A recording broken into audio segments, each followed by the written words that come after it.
right, hello everyone. Hope you guys are having wonderful days. I'm gonna turn this down a bit. Hope you guys are having one. It's still a little loud. Oh my gosh. Okay. It is Sunday. It's the weekend. It's the end of the weekend, but it's still the weekend. We still got one more day. Today is a very exciting day. We are going to get the Xbox Game Showcase, but with that, we are going to be getting some info and the trailer and some gameplay on DMZ coming with Modern Warfare 4. I am so very excited for this mode. There's also a massive blog post that they released yesterday that I wasn't able to actually fully read yet. I read the beginning of it and then, yeah. So, we'll be reading that fully afterwards as well, which is going to be pretty dang dope. So we're going to be getting a lot of information. I already know there's a lot of information out there. It's going to be so fun. I loved DMZ back in Modern Warfare 2 when it was part of Warzone. Now it's going to be part of Modern Warfare 4. It is going to be part of the paid game. But it's going to be a blast. Like, I'm looking forward to it, dude. If they literally just take the original DMZ and improve it 10, 20%, like, that's a W game. That's a good game right there. I expect a little more than 20%, but, you know, it was really fun. DMZ was some of the most fun I've had. Definitely in an extraction shooter. I mean, that and Marathon are pretty tied for me right now. But I think DMZ's got a lot of promise. I mean, so does Marathon. They're both really good. For different reasons. So, yeah, 2.5 minutes from now, we're going to be getting all that info. It's going to be great. I'm so excited. That's going to be good. That's going to be good. I did also fix my audio issues. I don't know why, but when I restarted my PC after restarting my uninterrupted power supply, it got interrupted. I just had to restart the PC twice for some weird reason. So thankfully, it was a nice, easy fix there. Live so early. Exactly why I said we running some DMZ. We're not running. We're the Xbox Showcase is gonna be showing us some DMZ in 2 minutes. So I expect this showcase to be about an hour. And then after that, we'll go read the blog post. And then after that, we'll hop back into some Black Ops 7 Zombies. So that is the plan. Alrighty. How you guys doing? You guys doing well? You guys stay nice and hydrated. It's very good for your health. Drink some water, chat.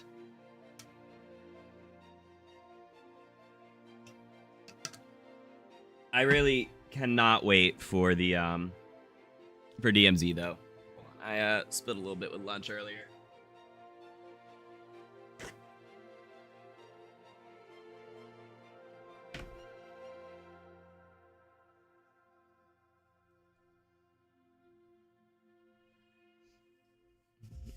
I need a little water. Thank you for an incredible 25 years. That's crazy. It's been 25 years, huh? And here's to the next 25. Nice.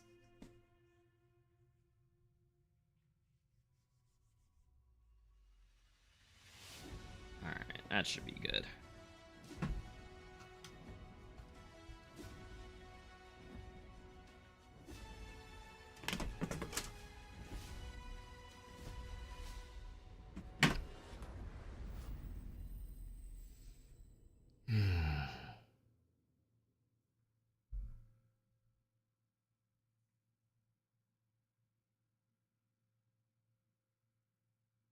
Finally early, I know.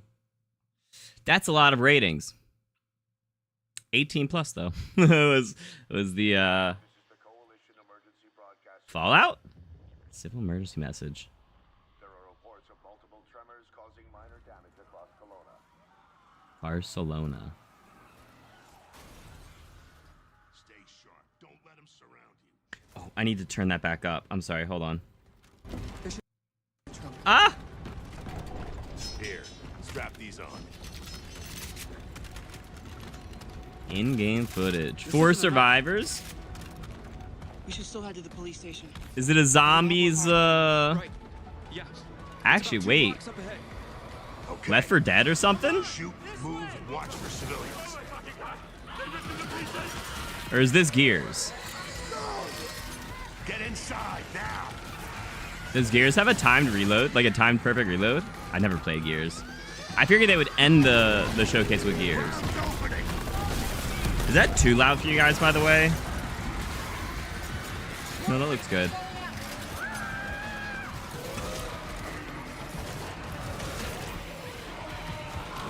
It was the Gears symbol? Okay.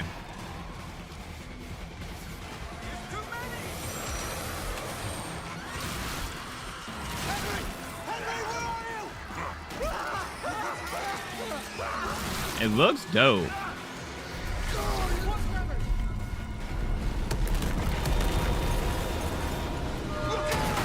Oh my god. Oh! You see that? It was something big. Like huge crab figures picking up through the street. Just the address. Oh, that is We brutal. need to keep moving. Through the underpass. Let's get moving. Okay. Let me see what I can do. They're gonna say, and stay tuned after the show for more info, I bet. These things are all over me. More tremors. Any gears out there? Anyone that can hear this? Any Gears out there? Oh, that sounds big.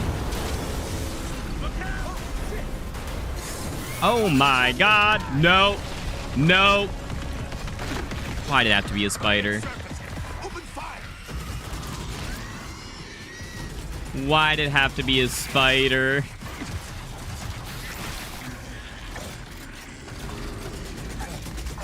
Oh. These are goddamn breach points.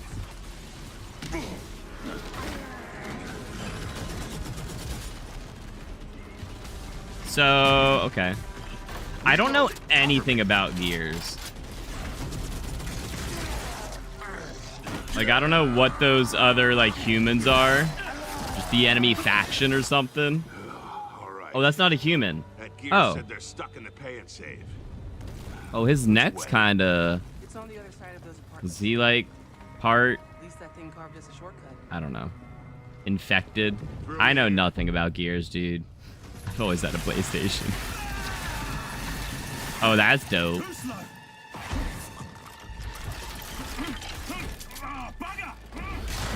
Oh!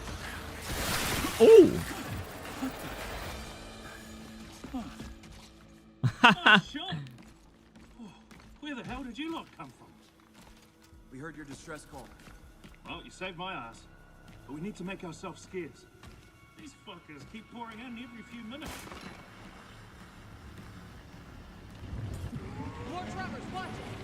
That dude sounds like the voice of the, oh god, the rock guy from, Thor? No, wait. Where's your squad? Yeah.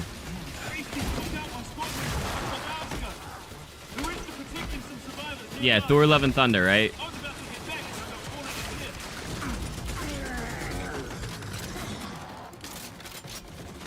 What's with the yellow reload? Like, do you get like a damage boost or something? Ooh. These things been coming in waves?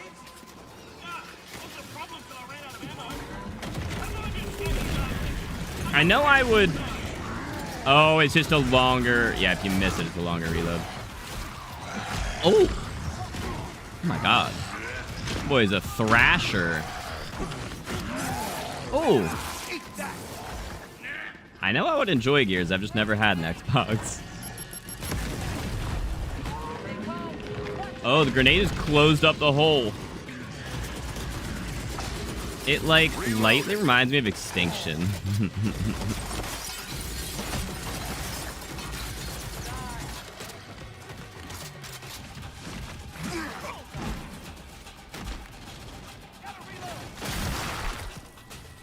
Anyone see him? Contact front! Is that a health pack? Oh, it's an ammo pack.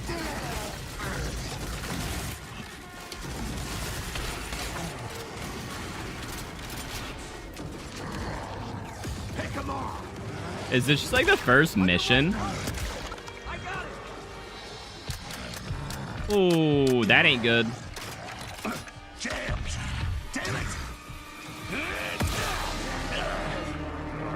Ooh, I don't know about that one, tough guy.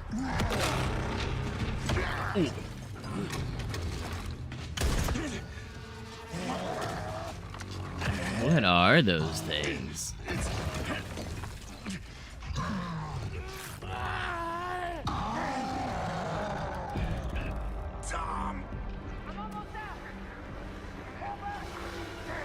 Ruh-roh, Raggy. Oh!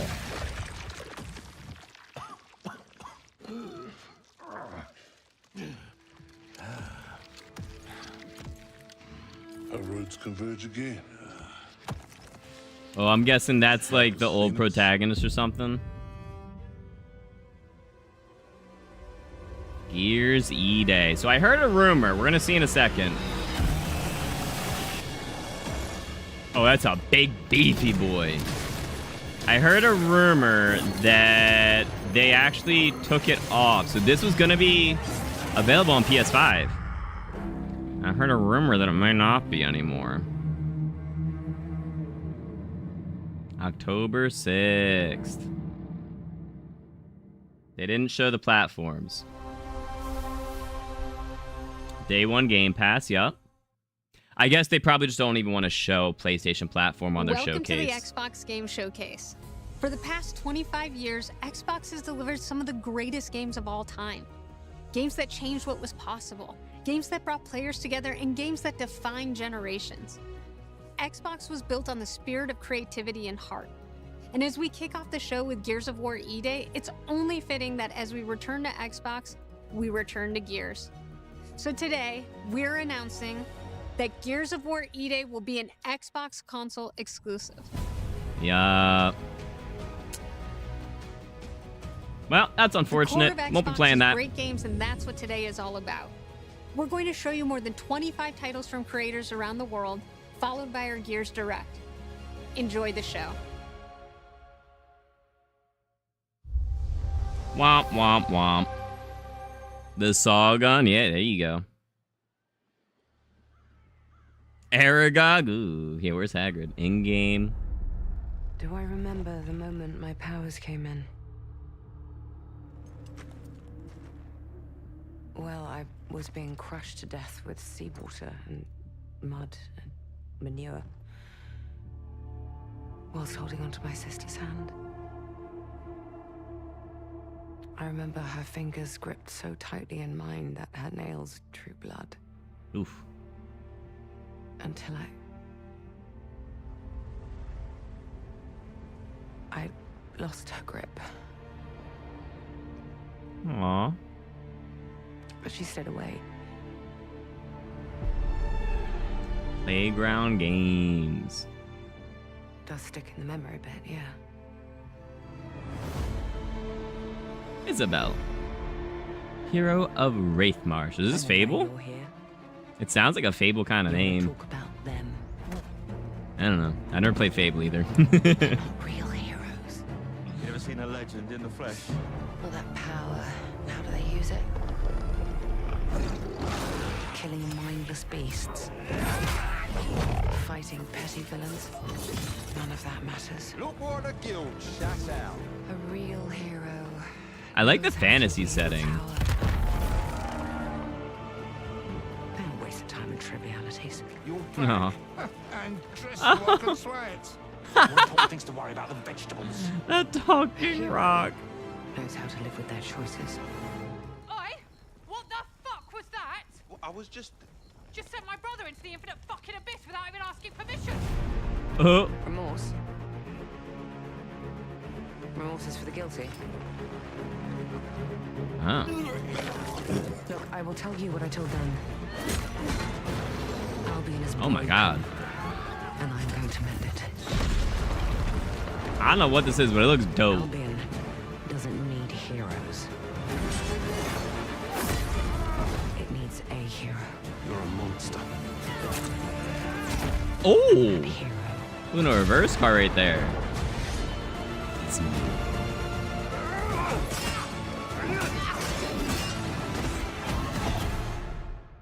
Is me. It is. Ah, is that also an Xbox exclusive, dog? I hope not.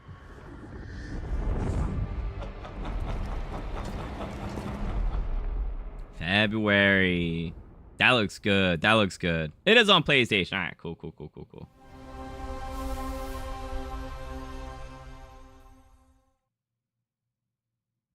That looks really good. Use your toaster to play Gears.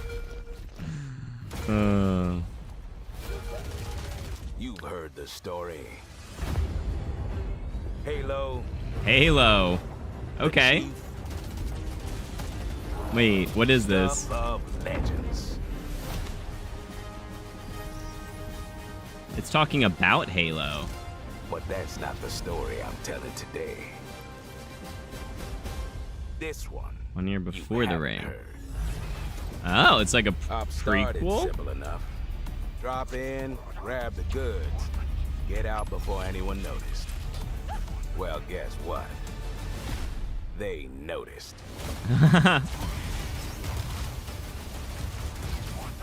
Are they making another Halo?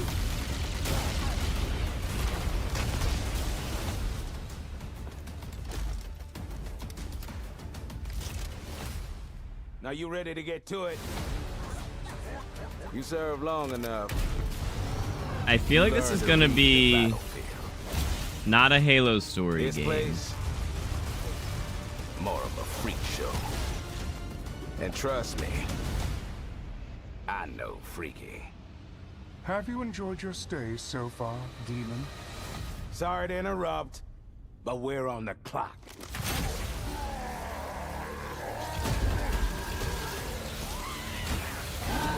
The thing with simple jobs is, they always get complicated. The plans change. I feel like it's a different type of game, not your normal Halo game.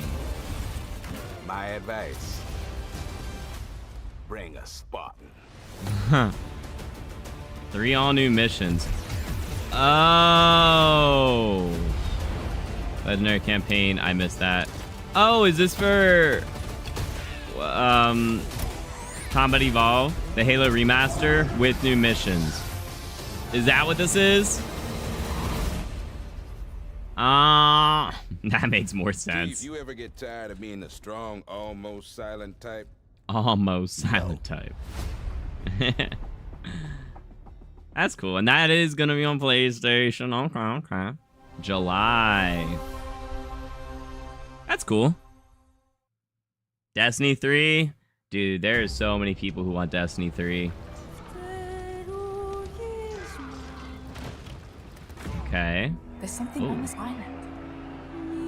Asobo Studio, Focus Entertainment. I don't know them. You and my father found that island thanks Dude, to games me. look so good now. More than you can handle. Prove it myself. Have you really? A sword keeps you alive. Very fast-paced, dashing gameplay.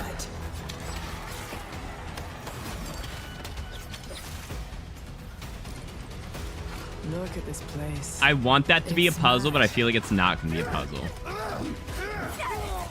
The final confrontation is about to begin! Where are the others? Ezra's dead. Lenny. They're all dead. Move. I have no idea what this game is. Hey, Lenny. You know those ancient death curse rumors? Well, maybe they're true. Sit in.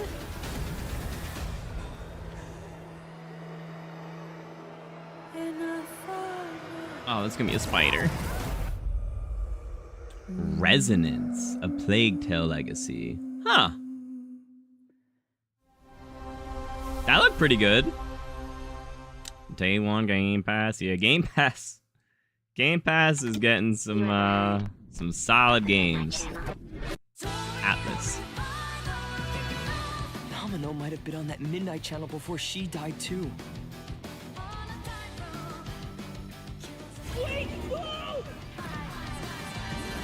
Reach out? Yeah, I can't read that fast. Feels like we're someplace totally different. Watch out! I want to say Persona. Oh, it is Persona. We're getting to the bottom of it. To wield a persona is to wield direct control of one's heart. Is it a new Persona game? I think people were looking forward, or we're hoping for like Persona 6 or something, right? Doesn't it sound cool? Someone had to see that. I'm glad it was you. Was that supposed to be him?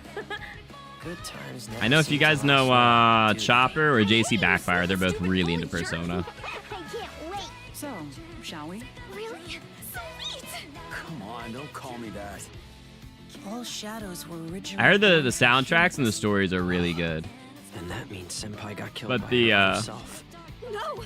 the turn-based combat may not be for everyone. That mean you're just gonna stuff me back in your head and pretend I'm not Rhea? I can't.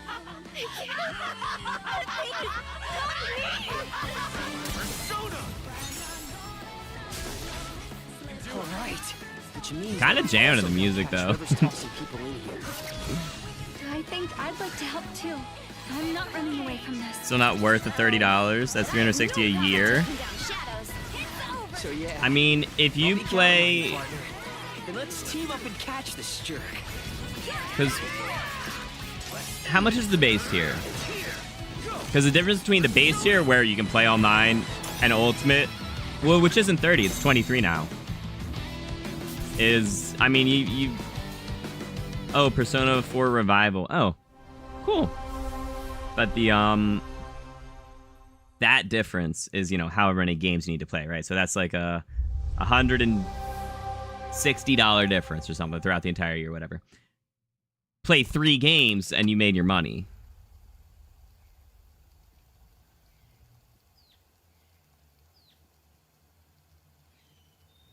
For Caroline, it's a cassette. I don't know what the heck it's winding, though. It's like rope.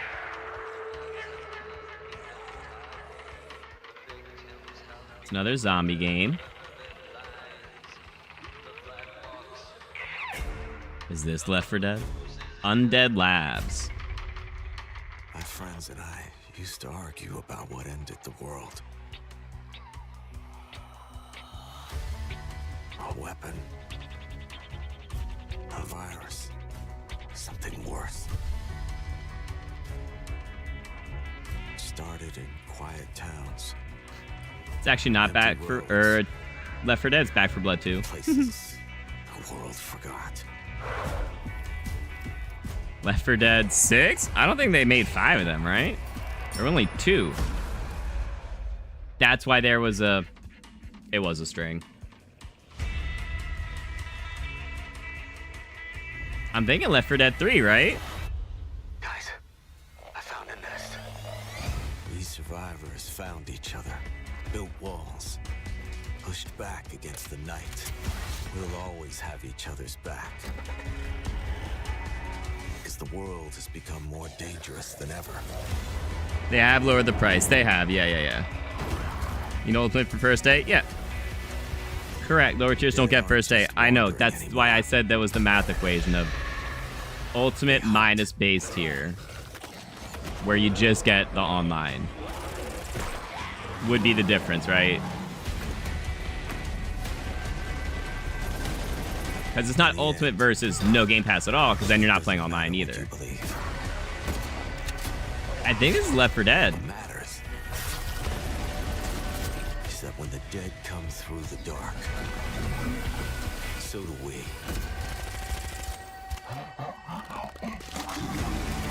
Oh.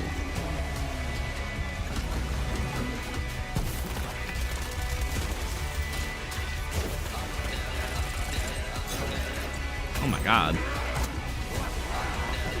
That was a horde and they are fast. I'm just waiting to see like a bloater. Right here, actually. No.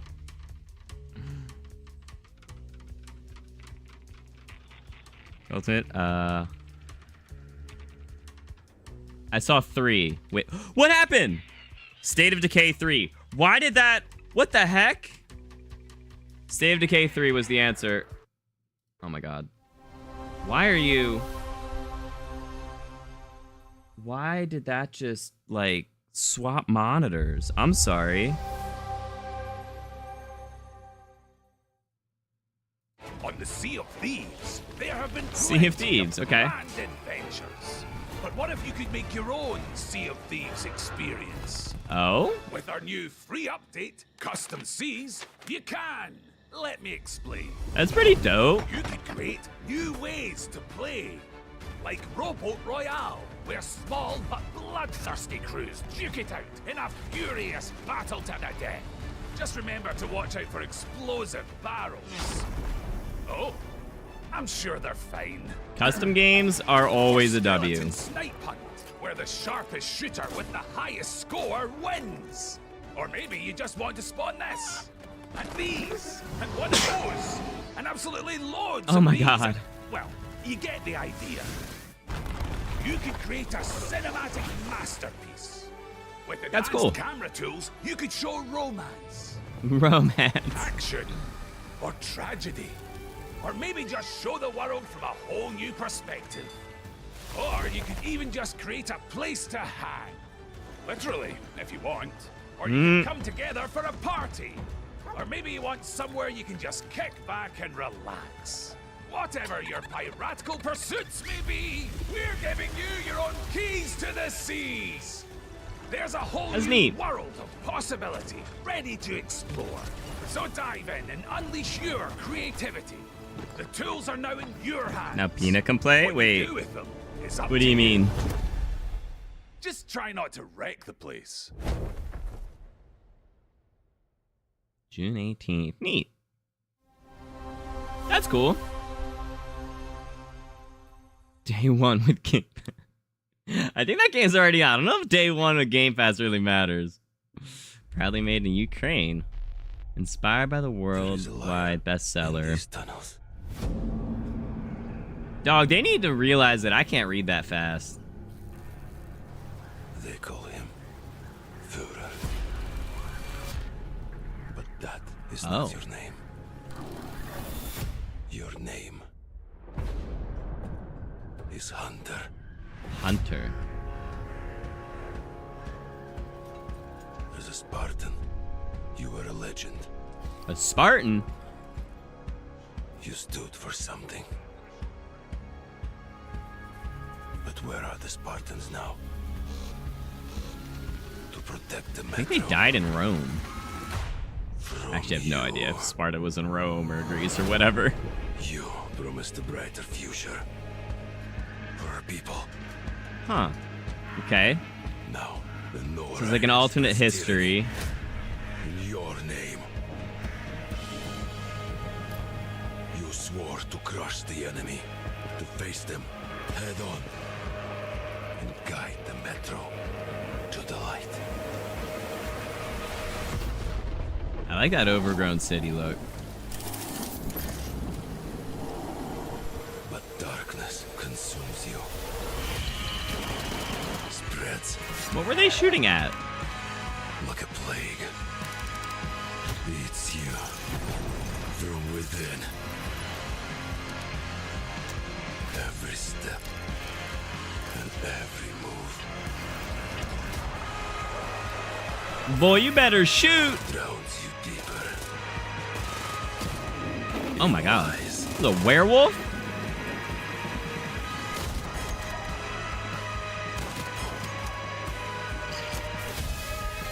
Ah, that was a clean transition. I like that. That legendary Spartan is gone. Turned to ash. I won't stop. Until the Führer burns with him. Metro 2039. Huh.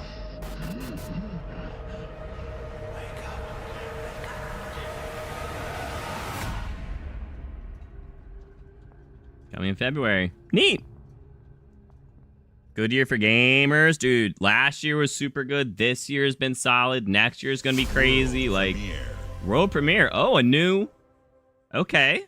DMZ. Just kidding. Oh.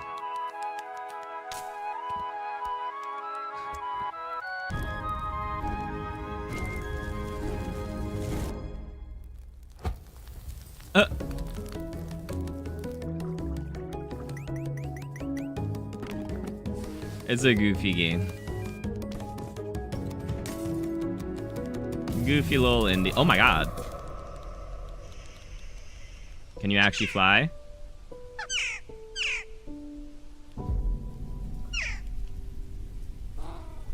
Bro, take the leap.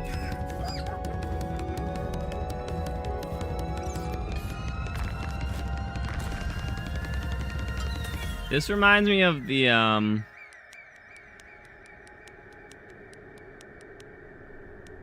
Goat Simulator for just doing a bunch of wacky stuff as an animal.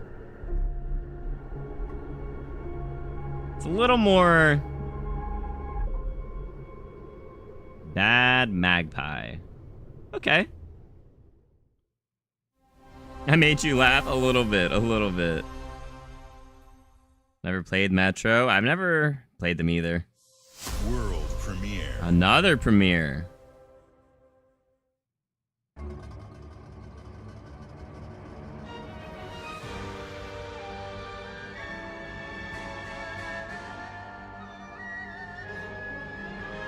Okay. Countless wars have been Koei? waged throughout Oh. history in pursuit of the elixir of immortality.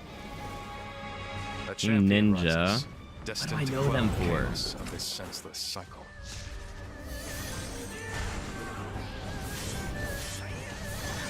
That was some pretty cool movement. Wait, I kind of like that movement in this game. Just dashing through an enemy. That's a pretty landscape. Awaken. Phoenix. Oh man. Oh. You can see like all his veins and everything. Did he turn into a phoenix? Wolong 2. I would never have guessed that. Wings of Ember. That looked pretty good. That looked cool. Short and sweet. So, it was you who set the Red Cliffs ablaze. The Red Cliff. Well, they were already red, bro. Early 2027. Okay. Dynasty Warriors. Oh, okay.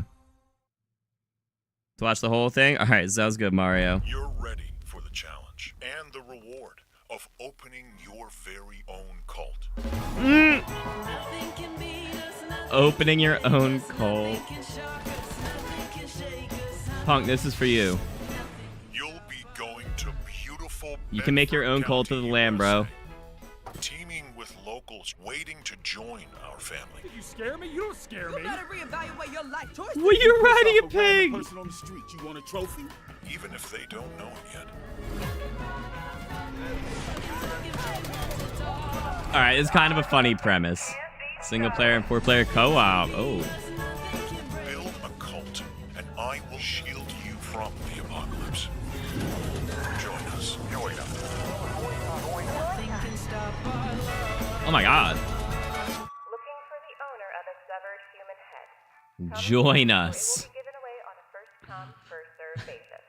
That's a funny premise.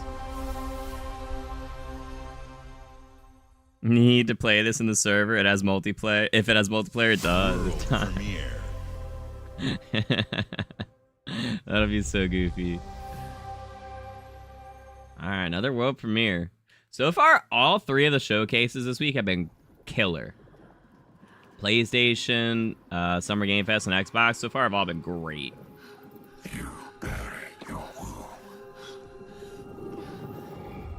Buried your wounds. Left your people behind.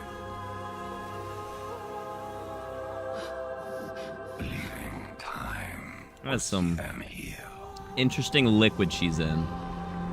But what is left in the dark sickens. And some binds. I like the spectacle of that. Cannot be broken. Okay. Oh.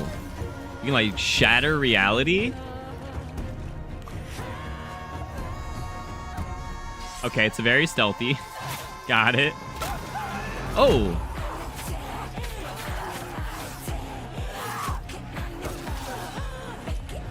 I don't know if it was the stream, but the combat looked lightly clunky and like, I want to say lightly jittery. I don't like the slow swings.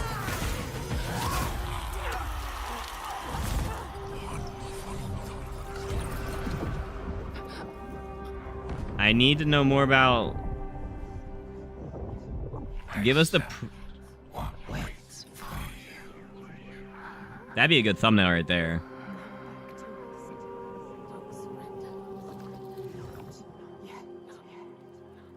And then she's gonna break through. Yeah.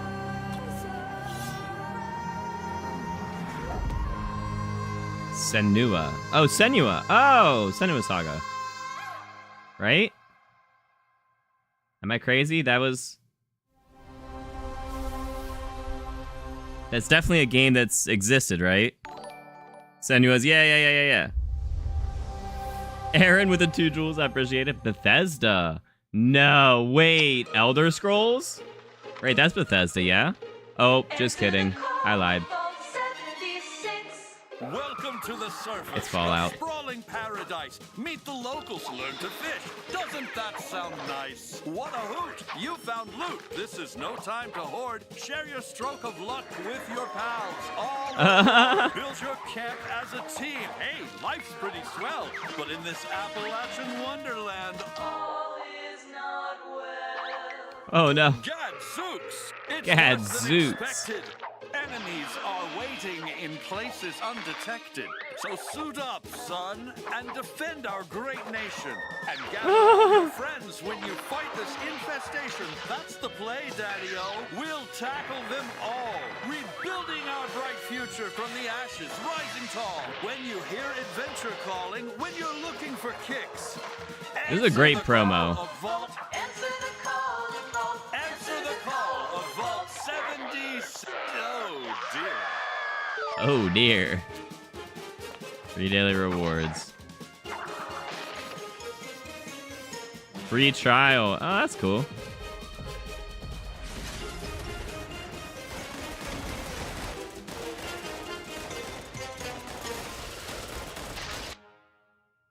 Infestations. Neat.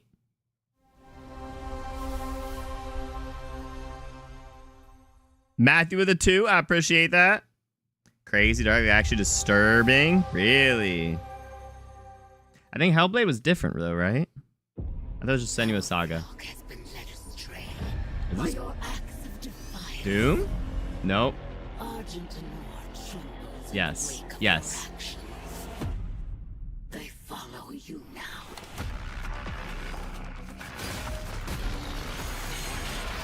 Oh. DLC? For Doom the Dark Ages?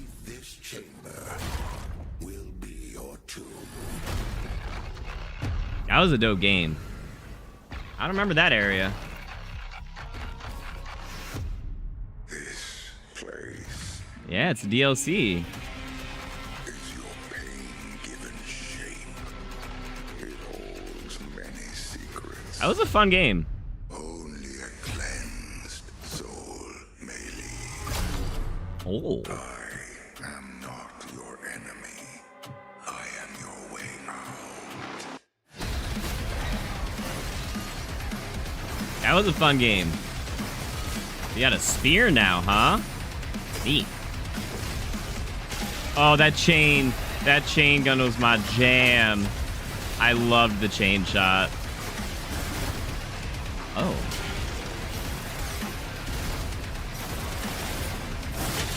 Ooh. With the Slayer gone, have you not found peace? I doubt it's a free update though, right? They have retreated. Their war is with him.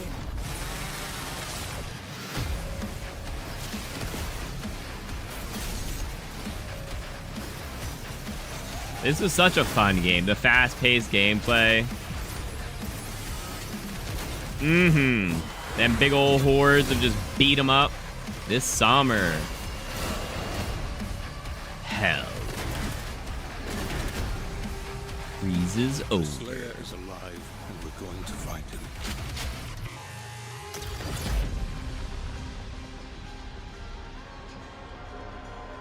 Revelations. Ah. Rev? July 7th. Oh, neat. It's a month away. Free content update. No. That's neat. I wonder how much it's going to be.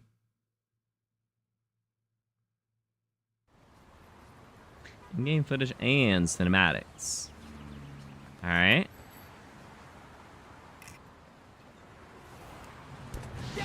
Oh.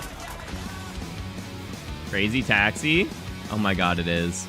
It's Crazy Taxi. Oh, DMZ has not been shown yet. Nope. July 4th is season 3 of Silo. Silo. Oh my god, that's a lot of pizzas. I can't believe to bring it back, Crazy Taxi.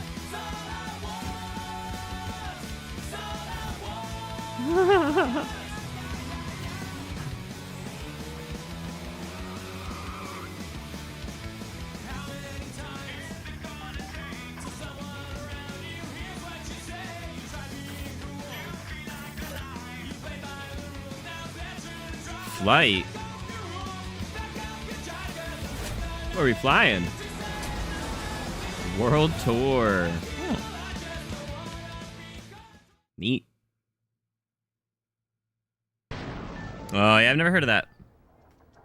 This is classic Xbox right there.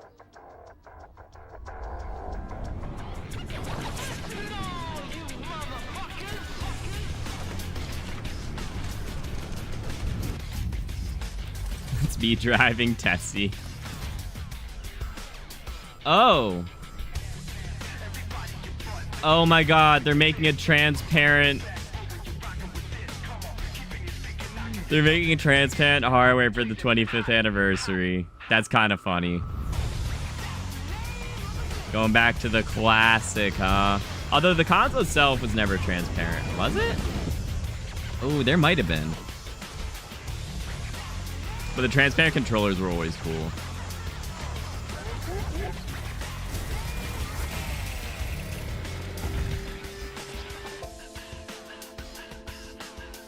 Series X25. Oh, neat.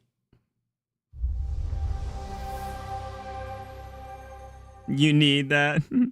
Umaji? I don't know that one either. Age of Empires. Okay. We know the thunderous crash of the waves against our ships. Dog, I feel like they're saving DMZ for the end. The bite of cold steel. Which hopefully is good, because that means they can have a longer kind of presentation. That consume our enemies. And that the moment of peace is only temporary. Never played Age of Empires. Because Valhalla opens its gates. Valhalla. To the worthy. And the next proving ground awaits just beyond the horizon.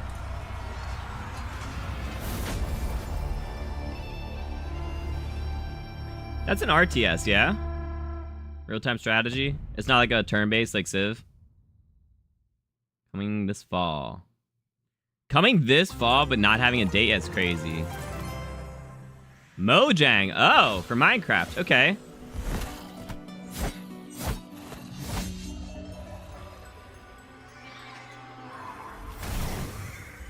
I mean, they already have... Oh, God, I haven't played Minecraft in forever.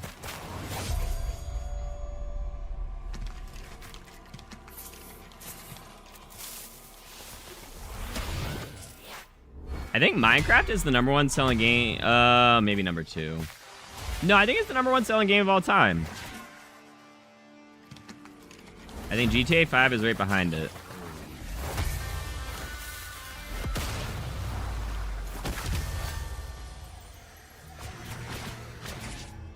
Got ghosts. Oh, you can see damage numbers? Oh, wait, is this like a mobile?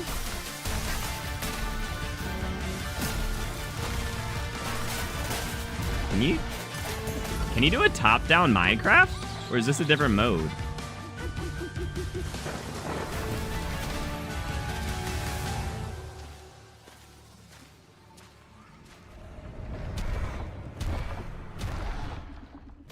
Oh my. What the heck?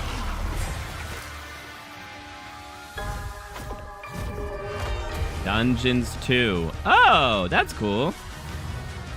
Oh, wait, so is Dungeons a top-down? I don't think I knew that. Can't wait, really? Best for last? Fair enough.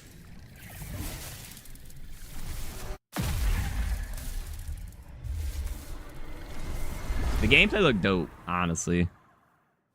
Tetris than Minecraft. Oh, because Tetris came on every phone for decades. Yeah. World premiere. Probably not on stream.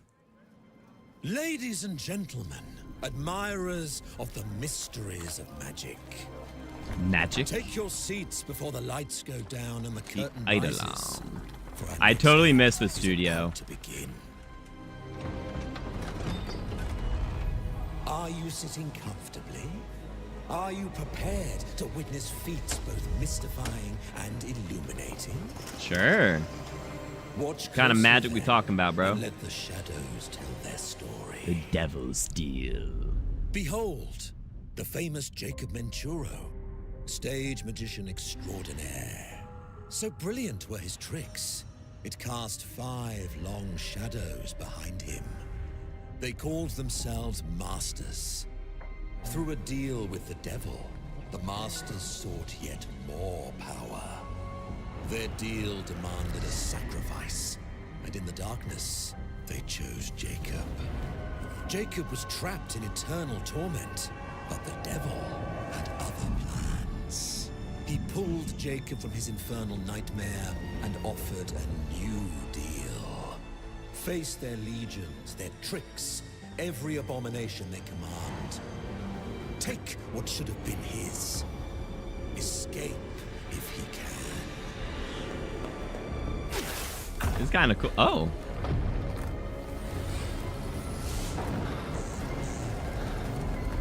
Oh, they're all demons.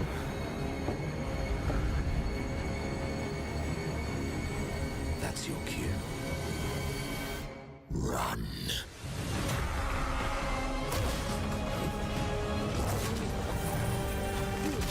Oh.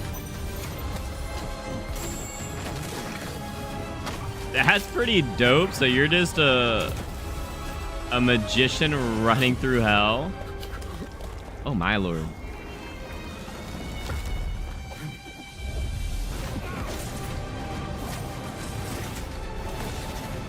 Oh.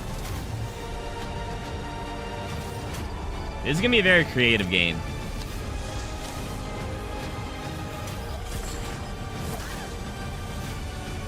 Oh.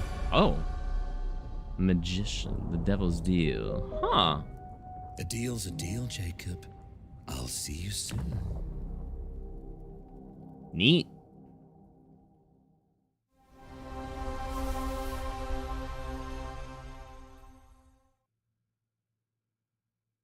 Looks interesting. That did. That looked pretty cool.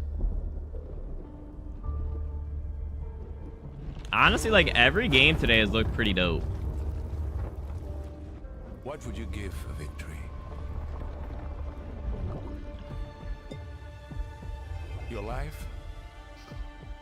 The lives of your sons?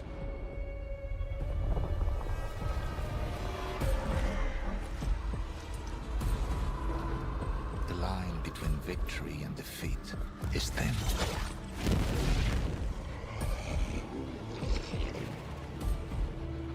What if you had within you power, terrible and divine,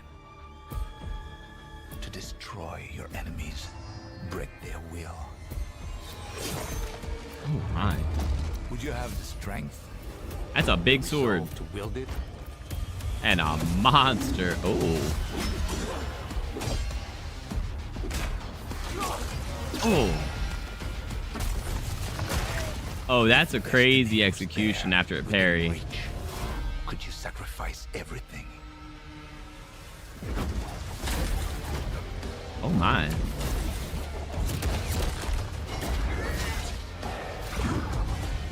Okay, so in your offhand, you can have magic or just like another weapon, like a gun.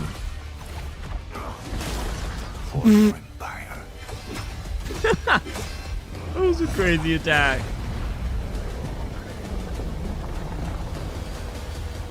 For your emperor. Valor Mortis.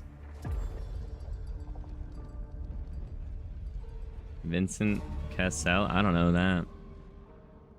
Neat. Napoleon, huh? Huh. Interessante. How long is the showcase? No idea. Oh my god, Mario. Mario's so far behind Bethesda. Glenumbra's full of thieves. What is it you're after?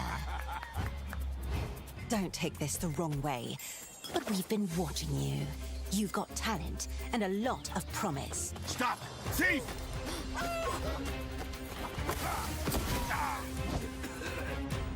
Are you ready to talk about planning a real heist, partner? A heist? Elder Scrolls Online. Okay, the Welcome Thieves to Guild. Our Thieves Guild. Our members will show you the ropes. This job is going to need every trick in the book. I heard that caravan should arrive tomorrow.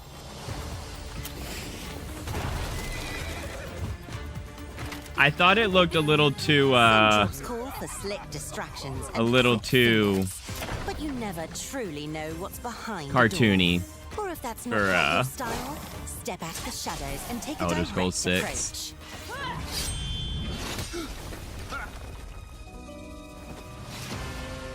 There's other treasure all around the world, if you know where to look and are willing to fight for it.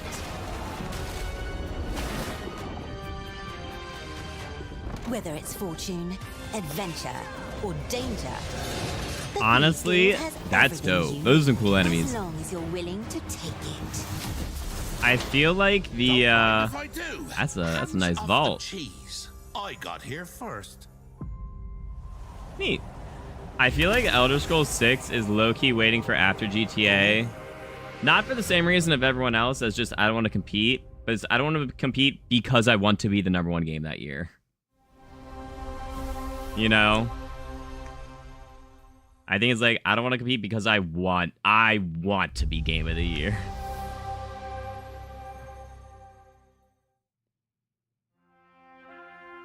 Mario is super behind, celebrating the beauty of the United States, okay?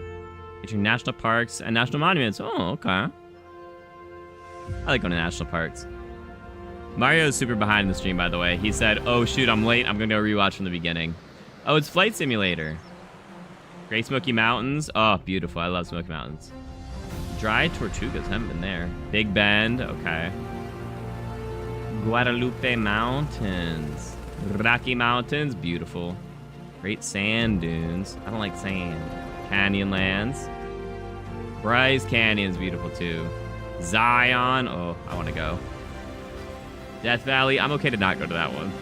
Yosemite I want to go to. Crater Lake. Mount Rainier. North Cascade. Dog. There's so many great. Glacier. Oh, that was one of my favorite places to go. Yellowstone. Oh, I've been to half of these. Grand Tetons. I did all those in one trip, I'm pretty sure. Badlands. Mount Rushmore. Oh my goodness. The Grand Canyon. That's a good update, honestly. They're all beautiful. Oh, and there's racing.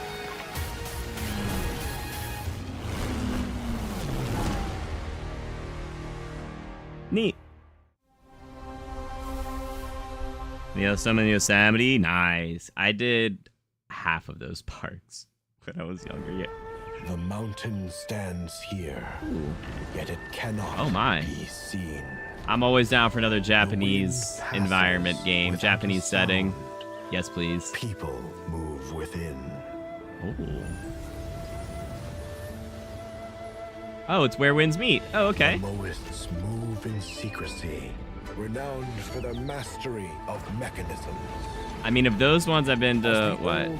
Smoky Mountains, Grand Canyon, Grand Tetons, Yosemite, Glacier, Yellowstone. when all is obscure. I feel like those were the ones from that Just begun. that they had listed. But I knew of most of them. Beneath every mechanism, the true game lies in the human heart. I like the way that the world just kind of like decide. plays in that. Just like adapting to you kind of thing. Not adapting, but like reacting to you.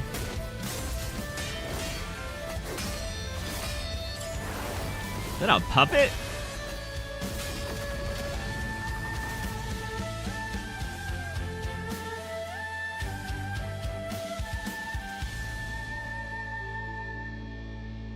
Where winds meet.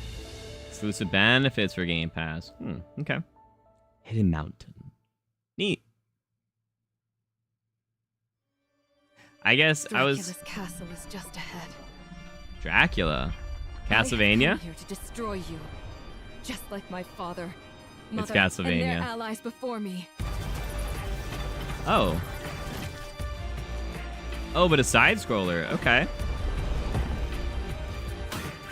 No one believed me when I said the newest Belmont would be a... Belmont. The newest Belmont. Oh, that's a big map. Find Dracula and defeat something. God has given you another chance, Rose. You must use it wisely to better control your curse and strengthen yourself.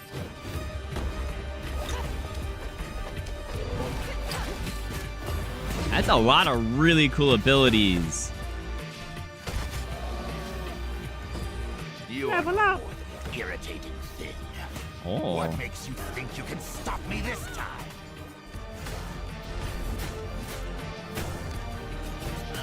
I've always wanted a pet Belmont. Stupid girl. This looks really cool. I will show you what I'm not super into hell side-scrollers, but like honestly, I am Rose Belmont. And I Rose will hunt the Belmont. night. Okay. That's neat. October. Oh.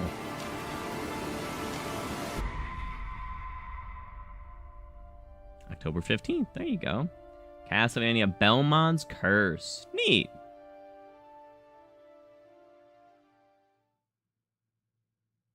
That was a good show. Serenity Forge. Studio Some years have Meadowflower. a color to them.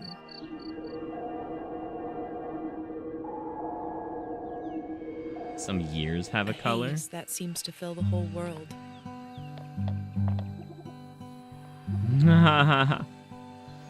In its glow, This is quaint. you discover wonderful new places.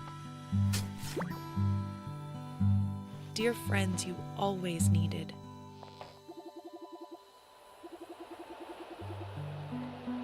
This is And golden what is moments the which linger cozy? That's the type of game. It's a cozy game. I don't.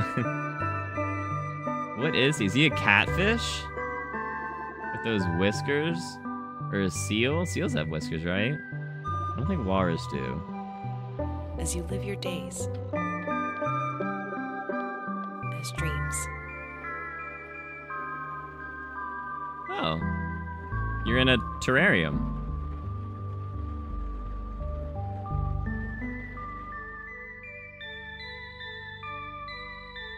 Vivarium. Huh. Cozy. If Studio Ghibli made a movie, well, I think you mean made a game. Studio Ghibli does indeed make movies. Atlas again. Wait, we saw that earlier, did we not? I don't remember which game it was. But it's a world premiere.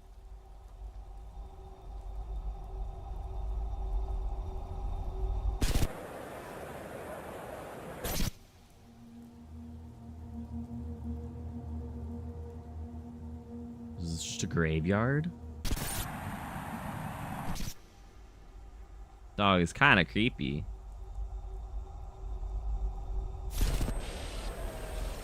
Truman Show. It's definitely not Persona. Right? It was way too creepy for that. No, what was that? That was like, oh god. I don't know. It was a game that I hadn't played, but it was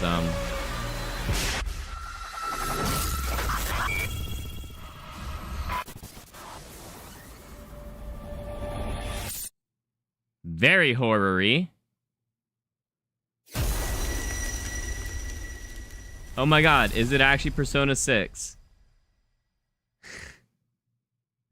Wait, what? No date, no year, no nothing. Huh. World premiere. Okay. Activision, here we go. DMZ, let's get it. Cinematic CGI. Maybe not. In a Realm Beyond? What Activision game is this?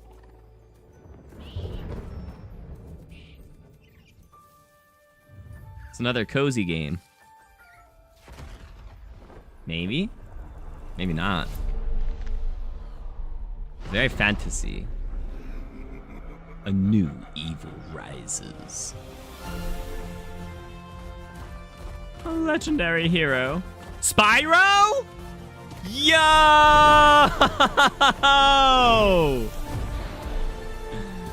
Oh, dude. When was the last Spyro game? Oh, that's dope, dude. I haven't... Oh, my God. A Realm Beyond. Oh, that's awesome.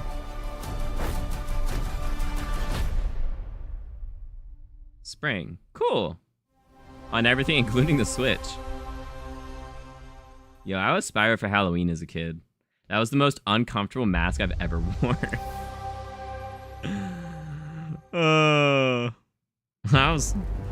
I know we're getting DMZ. It's my kind of night. Alarms are ringing. Bullets are flying. It's a lot of like steampunky kind of games. My finger slipped. Copper in the tanglers on my tail. In exile? In exile?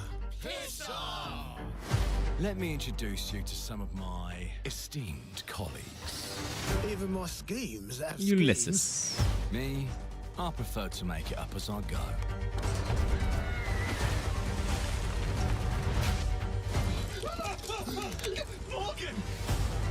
Oh, you'll have Nazim.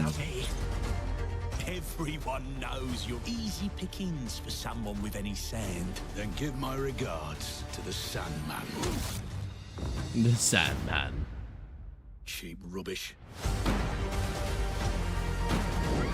Oh my. That looks painful. Hand is worth two in the grave, as they say. Look at the bloody airships. We're not here for you. Not here for me. I'm Anne fucking Darrow. Time to lay our hands to mischief. You think it's Team Fortress 3? Or wait, Mario might still be...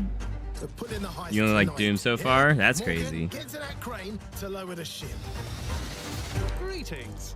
I am the Miracle Industries auto-loading crane. If you have the authority, I am at your service. What happens if I fired a few Warzone's gonna be down? Why do you think that? The lift is now unlocked. The lift is now unlocked. Ah, defeat. How sad. You were all doing so well. Do you expect us to go quietly? Well, I certainly don't expect any trouble from some of Avalon's most Avalon? disposable citizens. Chat, this is a crazy endgame update. Hello, frightened human. I can get you out of this. Frightened human? Oh. Like a time warp? Oh! You've just jumped about 25 years back in time. This place, on this day, is ripe for changing the course of history. This life ain't one for granting easy choices. But I just found a way to control the past. Change who's in control. Make things unfair in our favor. Brought you a little toy. That's cool. Mouth. What a proper little villain. A better villain than you'll ever be, you decrepit old soak. The pimp, the plod, the priest. Who do we like the least? Oh, it's different how they do ya. The ways they stick it to ya. And when they're done with What is this game? downstairs, well, they're all gonna screw you in the end. Nothing's ever given to folk like us, especially not the future. Ooh. This time, we've a chance to steal it. Gaze with What more could an honest thief ask for? Well, they're all going to screw you in the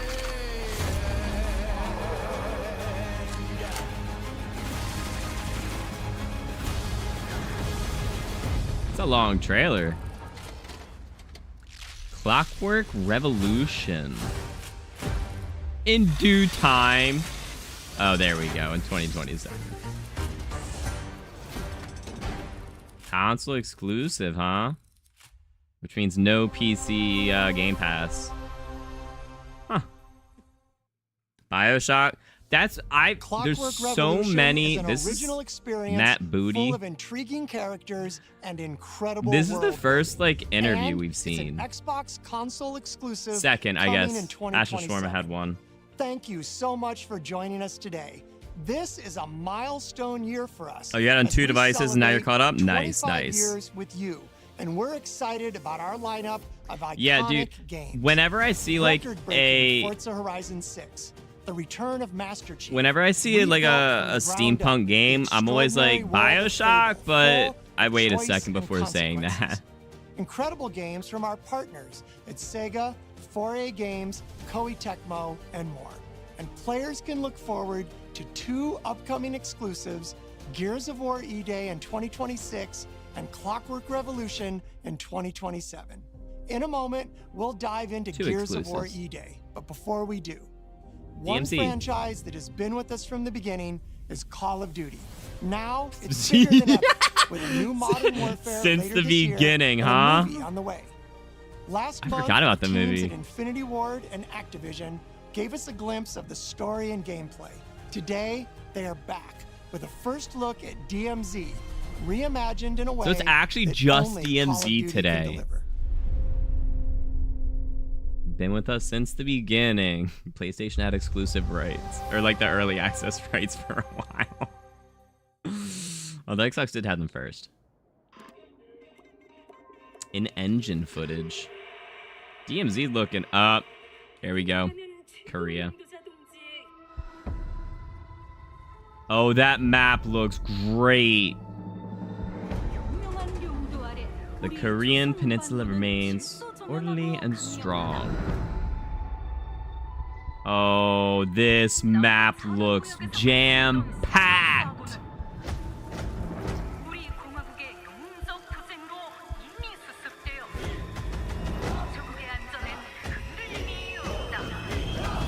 Oh, this is gonna be good. And it's kind of dreary. Exclusion zone is secure. DMZ. Entering the DMZ. Many squad. Oh, not all will exfil. Yeah. Okay, so it can be raining. Player voice chat added. Hey, I'm gonna head downstairs real quick. See if there's any weapons or gear laying around. I'm gonna be fine. It's only gonna take 2 seconds. That's a negative. Yeah, dude, but I need my loot. Oh. Damn, he's down. Let's go help him. Find spectator signal. Told him to get his ass up here. Copy. Where are we at on the intel? Got it.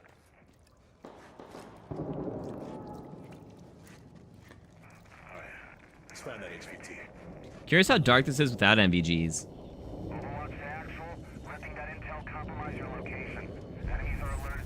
Shit.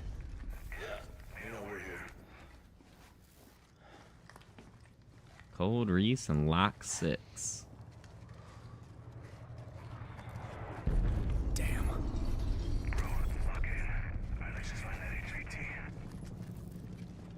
I don't like the spectator cam. Show me a clean viewpoint. What's up? No spectator, no NVGs. Ooh.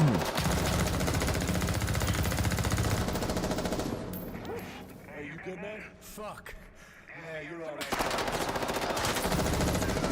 Those are some loud bullets. I don't like that the camera can, like, glitch, too. Huh, interesting. It's like realism, but, like, not always what's best for gameplay. This player's aim is buns.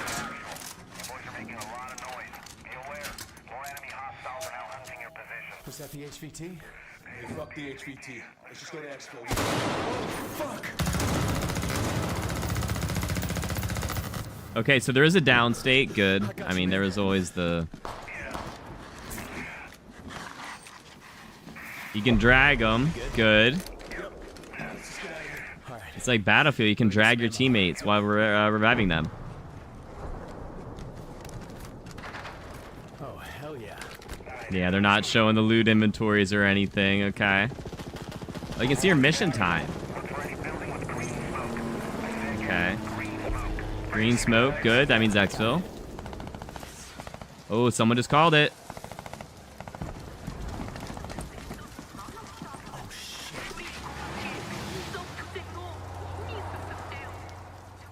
Bro, like that's... Oh!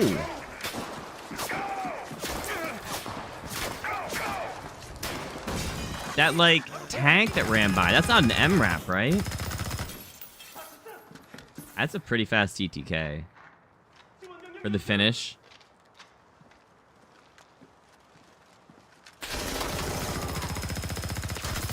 This dude should have died so many times. Copy. Please have medical.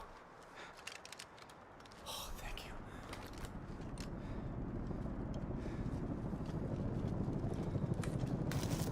With DMZ being the full third mode, You downstairs? it's gonna get some crazy support.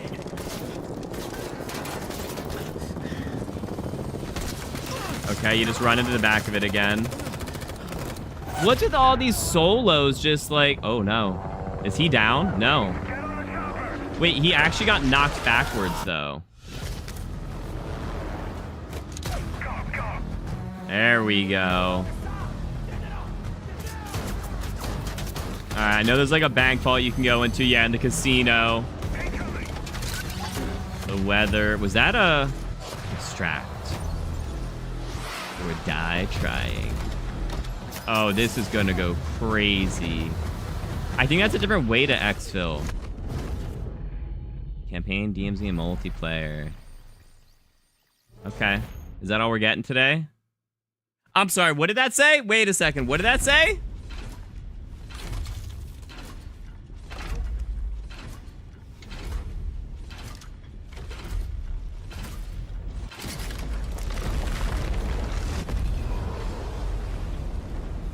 They monitor for first at Fanatics Fest. And Modern Warfare 4 first at Fanatics Fest, July 16 through 19. What is Fanatics Fest?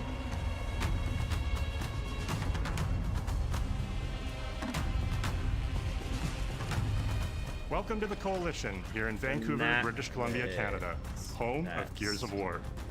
When Gears debuted in 2006, it instantly redefined the genre. And now in Sports Fan we're on Festival. the cusp of another rare moment. A chance to honor where we've been. Yeah, that's the right celebrate with our dates. fans, and lay the foundation for where Gears is going. LeBron James. Oh. To get there, we're taking it all the way Fanatics back Fest, New York to the City. day the world changed and the fight began. Oh. Emergence Day. FIFA World Cup final weekend. Oh. It's a day of unimaginable loss that sits at the heart of our universe. Okay. And today, for the first time, That's we're interesting. ready to take you inside the studio and show you all the ways to play with Huh. our new movements, weapons, and modes that will make E-Day the most brutally satisfying Gears yet. Wait, what about Canada? Is that all you got? All right, so we got a DMZ trailer. That's pretty To share cool. why we chose E-Day. When we started this project, we were moving to Unreal Engine 5. It was a new foundation with a blank slate. So we took a moment to reflect on what makes Gears so special to us and to our fans. And we realized that all of the things that make this world feel so unique, brotherhood, brutality, that melancholy beauty, and over-the-top spectacle, they're all perfectly set up in this one moment in time. They showed DMZ? They just did. Like 2 minutes ago, yeah. The Locust ripped through the ground and changed the history of Sarah forever. And to tell that story, we wanted to build an experience that evoked the vibes of the original Gears game. Mad So we World. started with this one still from the Mad World trailer. It's Marcus facing down the Locust, defiantly firing into the darkness against overwhelming odds. And we said, this is the emotional core of Gears. This is the tone and feeling that we wanted to build our next game around. This is our most ambitious game Still got a yet. pre-order? E-Day is a story we haven't been able to tell before. Yeah, this is Gears. Because we didn't have the technology to do it. We finally have the tools to reimagine the Gears world at a new, unprecedented level of detail. It's Unreal 5. Pushing Gears to new heights with the densest, most detailed world we've ever created. With seamless, large-scale environments. It's gonna be Fully dynamic ray trace lighting. Has any game had good performance with Unreal 5? Real-time destruction. Starting with an empty hard drive, we literally rebuilt everything from scratch. Characters, enemies, weapons, animation, sound, the world itself. And then we tear it apart in front of you. You'll fight I don't like that against spider. bigger and more brutal enemies. With But I new guess it and doesn't faster matter. weapons. It's not on PlayStation, so I won't be Navigate the playing. battlefield with more natural character movement, so that every moment of emergence plays smoother and hits harder. This is a game that feels like Gears, but plays like new. Now, we're inside. It's a return to the feelings that we had when we played the original games, but now reimagined, evolved, and enhanced with the power of a new engine.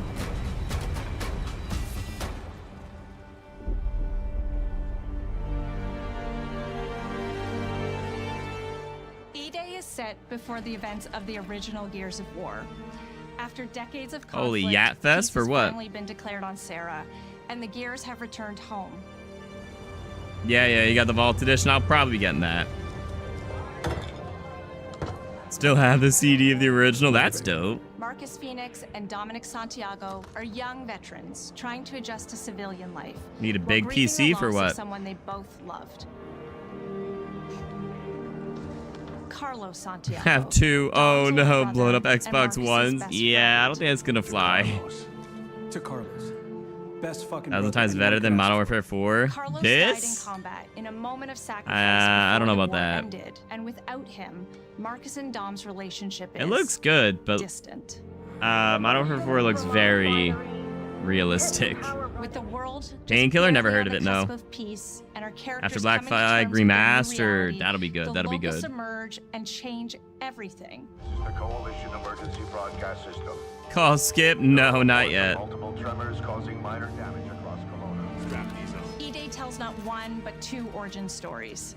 The start of this world falling apart and a brotherhood coming together.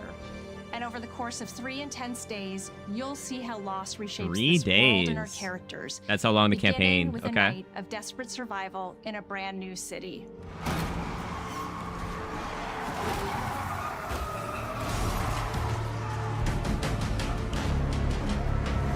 We decided to focus our story on just one city, so you could really feel what war does to people. When we started creating Kelowna, we wanted it to be more than just a backdrop. We wanted to feel alive, like it was another character in the story, packed with layers and personality. Kelowna used to be all about innovation Kelowna. and discovery. The years of industrialization for the Cog War effort Recycled totally again like reshaped it. Madden. With such a Can say rich that with history, it actual makes sense to lean certainty. into that Alex, I classic don't. Gears retro vibe. I don't think so. Towering architecture. What are you basing that off of? Robust vehicles. Call of Duty being Call of Duty every year does not mean like, oh my god, everything's reused. It's the same game. Like, every gameplay is different. Windows at the mountains, the ocean, and local landmarks to help give Kelowna its At this point, you're just hating to hate.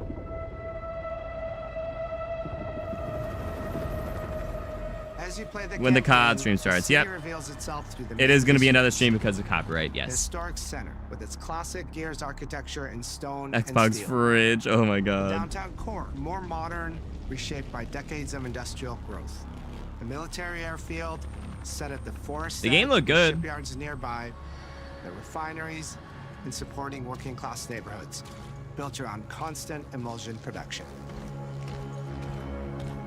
Gears plays best in a city, and Kelowna is the ultimate battlefield.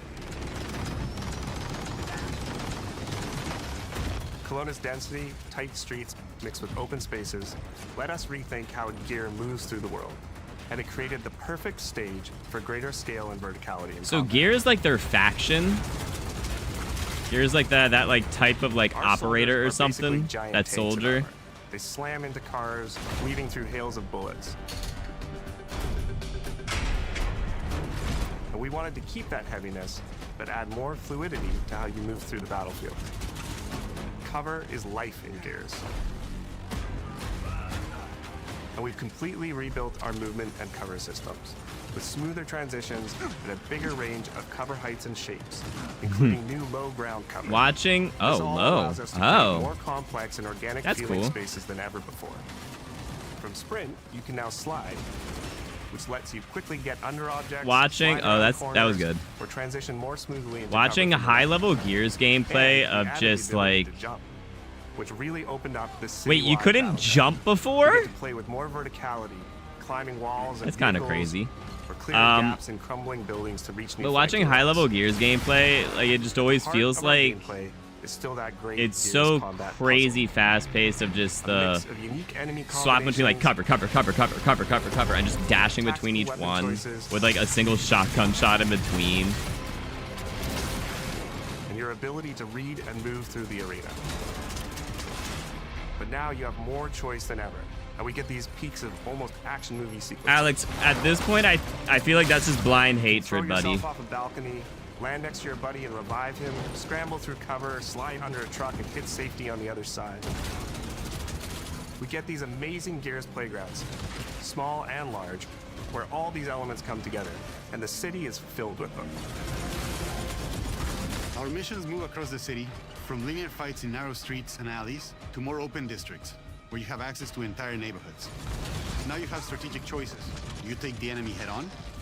Do you flank them from a side entrance? Every time I see one of those like glowing orange lights, I always feel like Or do you shoot it climb so up that to it the balcony across the explodes. street and take them all out None of them with your have long so shot? far. It's up to you.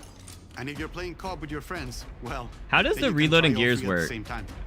So if you Taking your own like path reveals end your small reload in stories from the city. light gray Survivors section, like it trapped just in an ends apartment. immediately, you know, it's a quicker reload. A raven If you crashed end it in the during the distance. yellow, is it like A group of increased gears damage for the next ready in mag or ambush. something like that? You still have your orders. Because It's obviously up you to can't get quicker to than decide where instant. you offer to help, or how much of the city you choose to explore. And how does that work? Does And anyone that know? city is fully realized. To create a city of this scale and detail, we needed to invest in an entire suite of tools. Tools for roads, intersections, You sidewalks, disagree? keyholes, You're not buildings, giving us rooftops, any and reason. pipes. We have a procedural content generation toolset. PUBG for with scattering Modern millions Warfare of skin. pieces Yes, of now trash you're and just debris hating. across the ground to make Kelowna feel lived in. This is the largest, most complex location you've ever seen in a Gears game. But the board control is connected to an older antenna. I can reconfigure their radios to reach Afira. Do it. It sounds like you don't actually know In other Gears games, the world's basically much about it, which is fine because there isn't much info about it. We just got info, some info on the campaign. We got some info on DMZ. We don't really have much on multi. People who once went to work, sporting events, and celebrated the possibility of peacetime are now stopped in their tracks. They abandon their cars and run for survival, attempting to find refuge in subways or stores. a glimpse of a child's story, or dinner left uneaten are reminders of what's been lost and the horror of what the locusts have unleashed. The locusts. Oh, that's what those are? You'll experience the locust decimation at all scales in E-Day through our customized destruction Also, that technology. scratch when he grabbed his face and just like scratched, there was no blood. It didn't leave like Walls a are back, unleashing like a waves of cut enemies or from under anything. your feet at any moment. As a game design element, getting to use E-holes again as a spawn mechanic is brilliant. Locusts can come out of the ground anywhere. You could toss a grenade in to close them up. Just adds this great tactical layer to it. Portable heater. But you'll also encounter massive sinkholes that'll pull down vehicles and You don't like that's not buildings. first person? That's fair. No amount of detail is too small, as micro destruction goes beyond what we've ever done before with chippable cover The identical across a mini range of fridge. materials. It's sitting under your bed. Oh. Real, visceral, and leaves a mark on the Wait, world. Rita, you have two?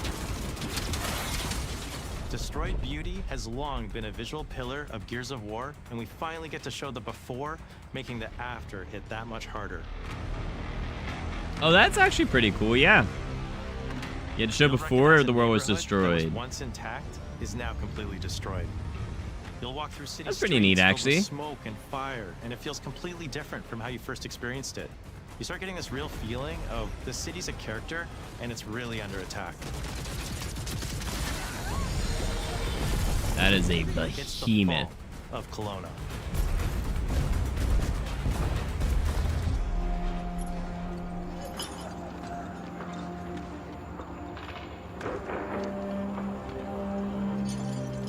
Gears doesn't always take place in the same place, does it? Intentionally intimate story. There's this colossal event going on in the plot, but the actual characters and the journey they go on is where you get to explore themes of burden, of loss, and of loyalty. In Series X, the whole mini world of fridge Gears about version? characters. Is that not... It's the nightmarish Are you saying an monsters from actual below mini fridge? versus the soldiers that hold the line in a war for survival. You okay? No way this is real. It's pretty fucking real to me. On your feet. This was our opportunity to focus on what makes Gears characters so special and what makes our enemies so iconic.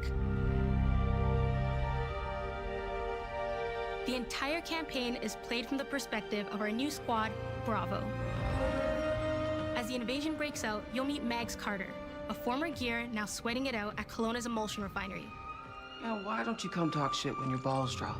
And quit going through my stuff. And you'll also meet rookie cadet Lucas Reyes. What the hell? A sharp comms officer who never made it to the front lines despite his dreams of military glory. Holy fucking shit. Mags and Lucas, together with Marcus and Dom, are four soldiers thrown together, fighting through tensions with each other while fighting the Locusts, ultimately forging their bonds in battle. We follow Bravo Squad with our cinematic cameras, just like the intense Marcus is the main war character, movies yeah? we love. The shots are intentionally gritty and a bit shaky. Gritty's a great way to Leaning into describe rough these edges games. is what makes you feel like you're right in the middle of the action. Oh my god. Bravo's story also intertwines with others called to defend the city, including returning characters like warrior philosopher Ty Caliso. Our roads converge again. Marcus Phoenix. Ty. And fans of the books will finally get to see the The hard-ass books? I Raven didn't realize there were pilot Gil books. Gettner in-game for the very first time. That's pretty cool. Let's go and fuck this mess. Marcus and Dom are absolute legends. You can spot those strong jaws and thick necks from a mile away. Strong jaws If you and go too thick realistic, necks. You lose those unique features that make them stand out.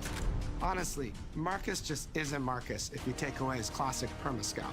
So instead of His chasing perfect perma-scout. realism, we focused on making them believable and memorable, respecting the details that really make them who they are. Material and character fidelity in Gears of War E-Day far surpasses anything we've been able to achieve before. Our facial animation systems have Oh. been completely upgraded for E-Day. with 3 times more joints and over 350 facial shapes sculpted for each head alone to really represent the emotion in our characters. Marcus has more detail in his eyelashes than his entire character model did in the original Gears of War Xbox 360. Phoenix. Marcus. 360 was the first Gears. Interesting. Company. Next to kin, Adam Phoenix. With the amount of layers we have, we've never more had detail in his eyebrow. Combined with a much more sophisticated animation rig, this allows us to have way more expressive characters with a huge range. From a small smirk to yells on the battlefield. Come and get some, you goddamn grubs! Your experience takes on a new It looks good. I mean, the facial structure seems kind of what I would 4K expect from a modern Ultra game, HD to be honest. Native HDR10 rendering. Hardware ray I actually hate tracing at 60 frames HDR10. per second I hate in HDR. campaign and up to 120 frames per It gets second too in dark. multiplayer. I don't know. When it comes to the Locusts, to make them more believable, we made them scarier. The drones are wild and vicious. The boomers are even bigger this time around.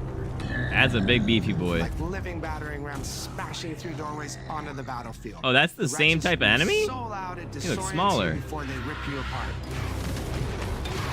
And the Reavers, they crawl up buildings and rain fire from above. Oh my god. Basically, the whole Locust army, whether new or old, are more intense than ever before. I mean, honestly, making the enemies like unique and like actually scary is good. Save everyone we can. Oh my. Those are pretty cool, like, Gears arts. of War has never been a horror game, but the world has always felt horrifying. Oh. And with E-Day, we lean into that even That's more. true, like terror, The core yeah. system means damage feels meaty, responsive, and satisfying. That was satisfying. Oh my god. Cloth deforms in response to your attacks, and blood and bone damage adds to the intensity of combat. Blood and Gore is bone localized as well. damage. Shoot a locust in the armor leg, and you'll see the bullet take a chunk out of it. Or land a heavy shot on a limb, and our dismemberment system will rip it clean off in glorious detail. Oh my god. The Nasher is going to get you the most satisfying shots, covering you in blood, or pop heads from afar with the launcher. Covering you in blood. We've revamped our favorite weapons The for most E-Day. satisfying. And of course, we also have some fun new ones for even more brutal ways to tear your enemies apart. The new Gut Puncher grenade launcher is a cog weapon that fires armor-piercing explosive rounds. Oh. Quick fire a round to let it explode, or hold the trigger to control when it detonates. That means you can place that's a cool. well-timed explosion behind an enemy protected by cover, or with practice, master its long-range eco closing potential. The incinerator is our new shotgun. You can see the emulsion New literally shotgun. melt the skin off an enemy's body. Oh, it's like acid. Before, you'd probably get into a grapple if an enemy came charging at you. Now, you feel the power of getting to incinerate them when they get close. And of course, the Neat. Lancer. Oh my. Oh, which is the chainsaw gun. Yeah. Nice. The creation of the Chainsaw Lancer is another origin story from lore that we wanted to show in E-Day. From the moment that Ty grabbed Oh, that the chainsaw origin to of kill it. a locust at the Ah. Superstore, to a prototype kit bashed on the front lines of the invasion, all to deliver on that gratifying moment when you finally get to slice a grub in two.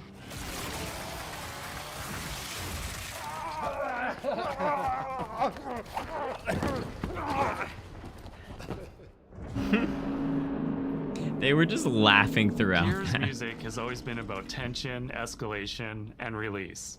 When a fight kicks off, the music hits hard. It tightens as things get more dangerous. And when you've dropped the last enemy, you hear that familiar big ringing chord. Oh yeah, I can't play right now, punk. It'll be later tonight. For E-Day, we kept that structure, but made the sound harsher.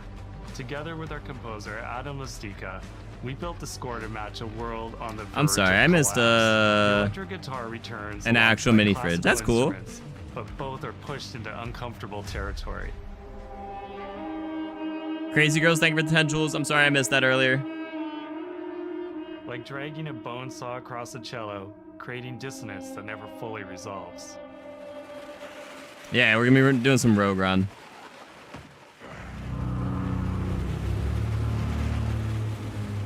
But after this, we are gonna be looking at the DMZ blog post because there was a lot of information in that.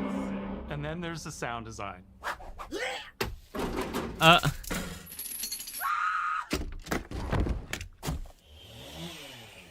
All chainsaws have voices. When it came to the sound for our Proto Lancer, it was important to us to track down the exact make and model that was recorded back in 2006 and rebuild it from the ground The up using our same new sound effects system. chainsaw.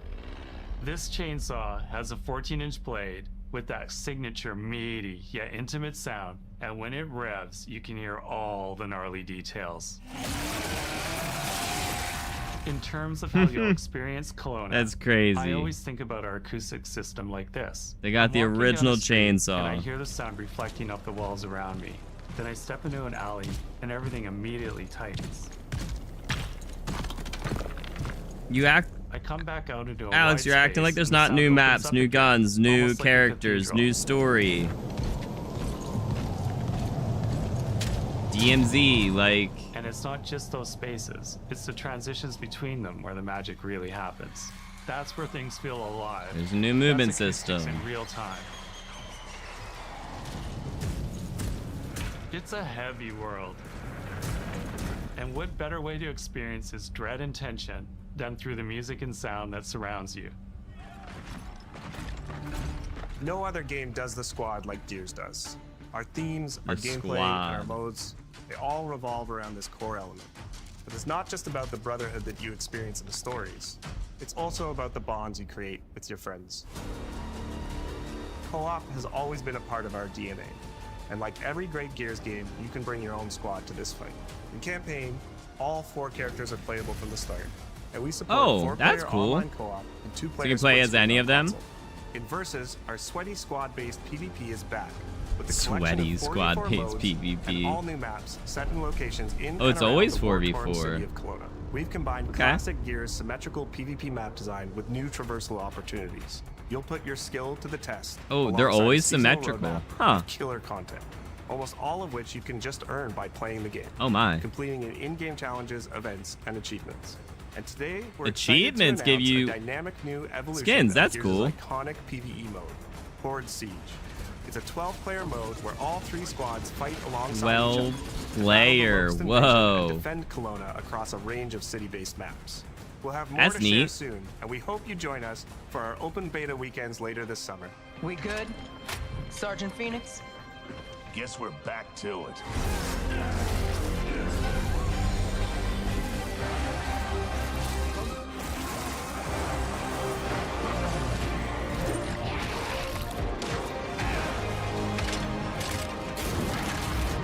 This game looks really good. Just a shame they took away the But as long as we're still breathing, they took away the crossplay. we're the ones that keep fighting. 20 years of Gears is such a milestone. It is such an honor and also a huge responsibility to make sure we deliver on the story of Gears. It always comes back to the squad. You know it's $70, Always comes right, back to Alex? the theme of getting through the absolute shittiest Just like of any other times current with somebody gen else game. who constantly has your back. And that's Marcus and Dom's story. The story of the original trilogy. The story of E-Day. And the story of Yeah, Ethan the all Series way X to. is the best of the Xbox. Couldn't have done it alone. You got it, man.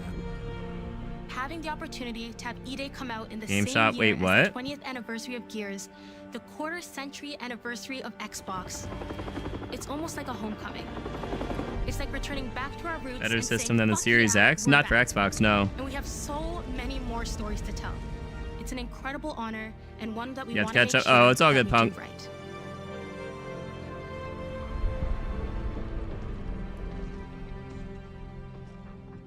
Ty, Series Y.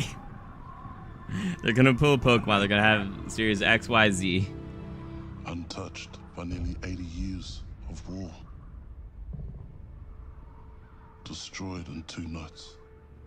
For us, Two the heart of nights. Gears has always been about the bonds you make in the darkest of times. Inside the studio, we rally around a simple phrase: never fight alone. It guides how we build our stories, our That's gameplay, neat. and our world. It's how we work as a team and the commitment we make to you, our fans. Everything comes back to that important idea of sharing life's experiences, the highs and lows, together. And E-Day is the best expression of never fight alone that we've ever made. Whether you'll be picking up a Lancer for the first time ever, or you're as battle-hardened as Marcus Phoenix, there's always a place for you in the Gears squad when Emergence begins on October 6th. Whole lot of October games out there. And September. Wait, just kidding. Most are September. Well, September and October, but yeah. Everyone's trying to get before GTA.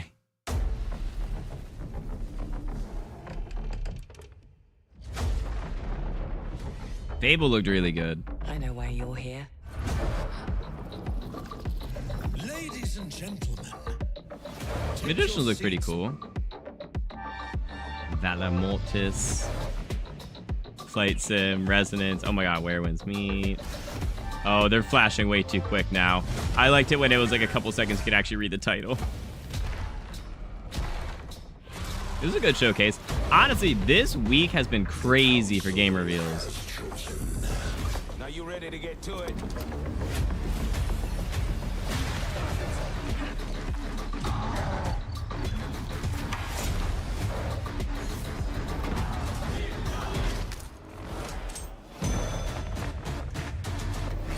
Do you expect us to go quietly? I've proven myself. Have you really?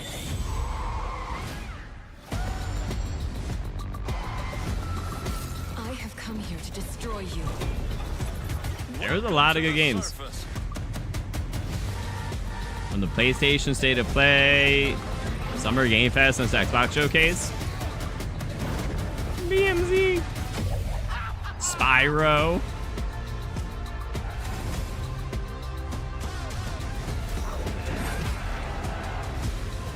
It's also very interesting. I lightly get it. But it's interesting that there are console exclusives that you won't be able to get on PC Game Pass.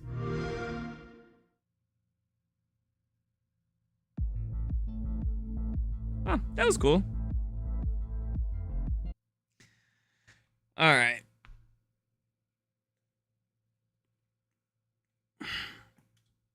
Alrighty. Let's go check out the DMZ blog real quick. So, how's that look for you guys? We'll do one out so the webcam doesn't overlap. Okay, so let's go read ourselves some DMZ. All right. Can I just move my mouse over here? Yeah, that'll work. All right, so this is going to take like a half hour, honestly. Like, this is a long blog post. This is a long blog post. But it'll be worth it. Let's get the info. Deploy into Hajin, a sprawling exclusion zone forged by the aftermath of Modern Warfare 4 campaign. Every operation invites exploration amidst the struggle to survive against the ever-present risk of escalation. A living combat world, DMZ combines narrative-driven story missions, dynamic operations, player-driven encounters, and match-to-match progression inside a volatile battleground where every deployment matters. High-stakes, action-packed extraction shooter. DMZ is Call of Duty's definitive extraction shooter, a living world with unpredictable enemy encounters, weather, and objectives, all brought together by meaningful match-to-match progression and inventory systems. Whether you plan to infill solo or with a squad, this volatile conflict zone offers numerous paths to choose from. Like, that map just looks so good, you know? I think the map looks so good for DMZ. After experimenting and getting player feedback from the original DMZ beta, Modern Warfare 4 evolves the extraction shooter into a deeper, more cohesive, and more persistent combat experience shaped by what resonated most with players. Set in the Hajin exclusion zone and tied directly to the events of the campaign, players deploy into a volatile exclusion zone, choosing how to survive, whether pushing deeper into dangerous territory for greater rewards, hunting high-value targets, defending against escalating enemy threats, completing story missions, or extracting before the situation becomes untenable. Oh, man. I can't wait. I mean, that's all just... That means nothing. That's just what an extraction shooter is. All right, so setting. Into the exclusion zone. Enter a contested exclusion zone as an off-the-books asset tasked with securing advanced military technology before it falls into hostile hands. Chat, can you guess where I got my thumbnail from? Wait, here, give me 1 second there. Have a going, Punk.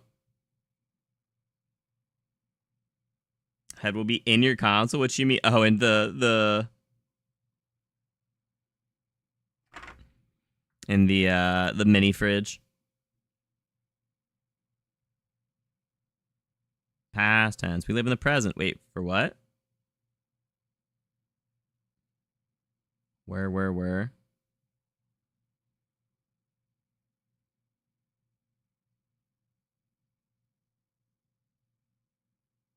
Did you get it from Google? Something like that. All right. Following the events of the Modern Warfare 4 campaign, an exclusion zone across the Korean Peninsula remains saturated with abandoned military technology, weapons, stockpiles, and destabilizing threats.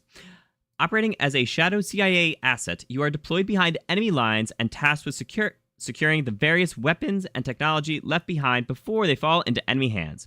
Both rogue operators and enemy combatants are active throughout the zone, forcing every squad to decide when to cooperate, when to engage, and when to disappear before tensions escalate.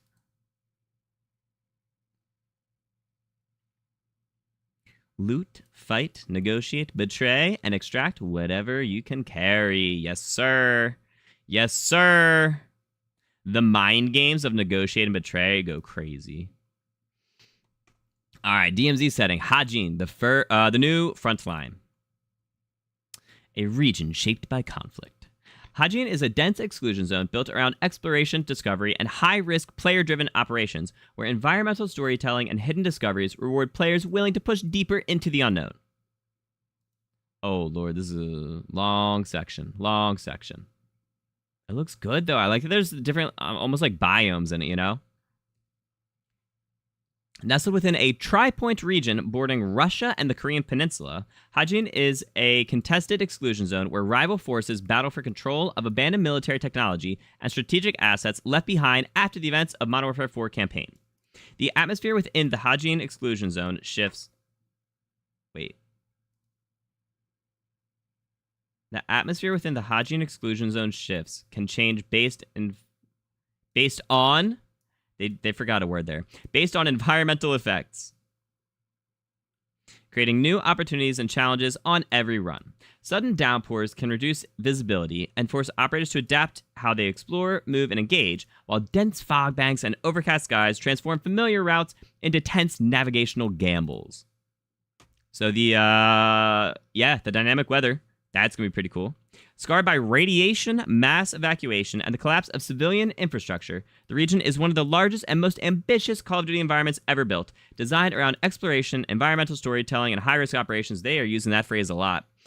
From the irradiated fallout reactor and the highly secured prison complex to the remains of Hajin City and a heavily defended military base, every region inside the border area and exclusion zone offers different combat opportunities, sealed or secret areas waiting to be discovered, traversal challenges, and points of interest with unexpected entrances accessible only via water, and other operational risks. Players willing to push deeper into the unknown can uncover hidden mysteries, pursue high-value gear, and engage in increasingly dangerous missions with greater risks and rewards. That's pretty dope. That's a lot. There's a lot of info in this.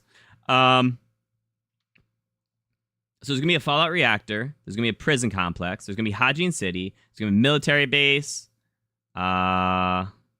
Secret areas. Traversal challenges. Hidden entrances underwater. I'm liking the sound of this. I'm liking the sound of this.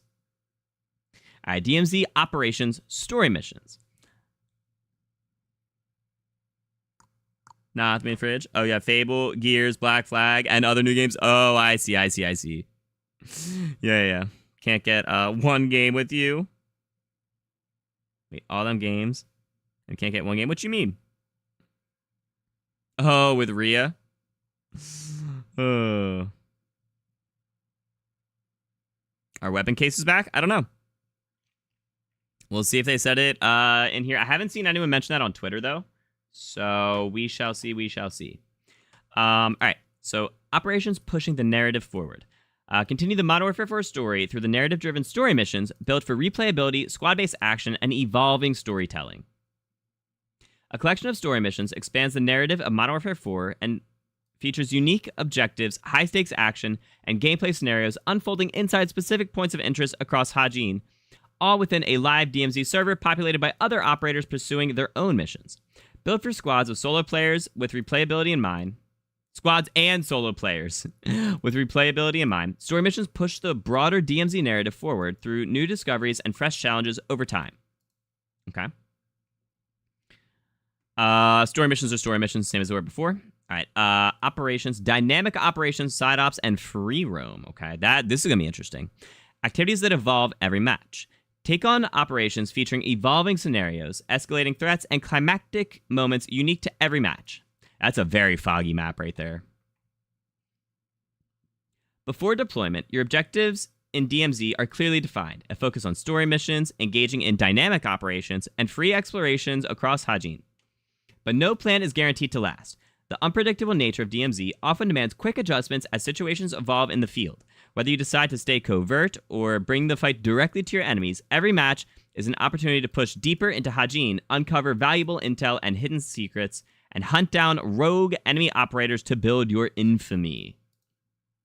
Oh, that's going to be a really cool system. Hold up, we'll get that later. We'll get to that later on. There's going to be a bounty system.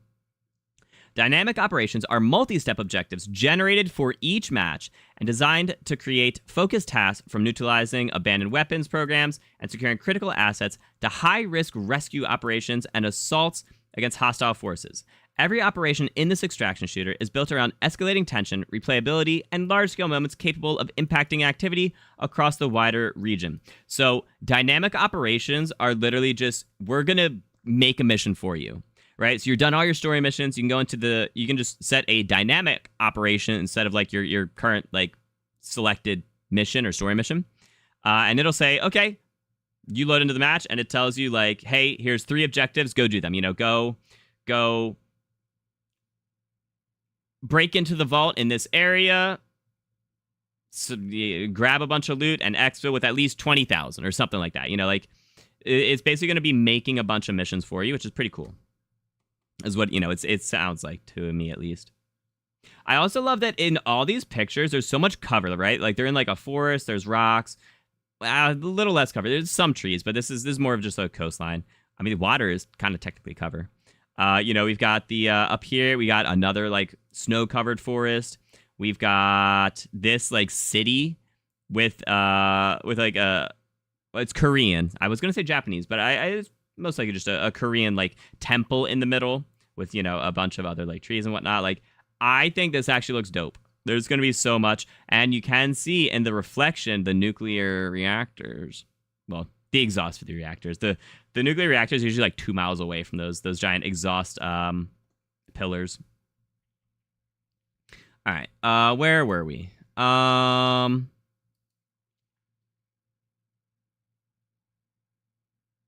Okay. Even a seemingly routine task can lead to intriguing exploration. Side ops are available and include activities like locating trucks across Hajin that have advantageous functionality once they're repaired, locating lost... Oh, I wonder if those are like the tanks that we saw.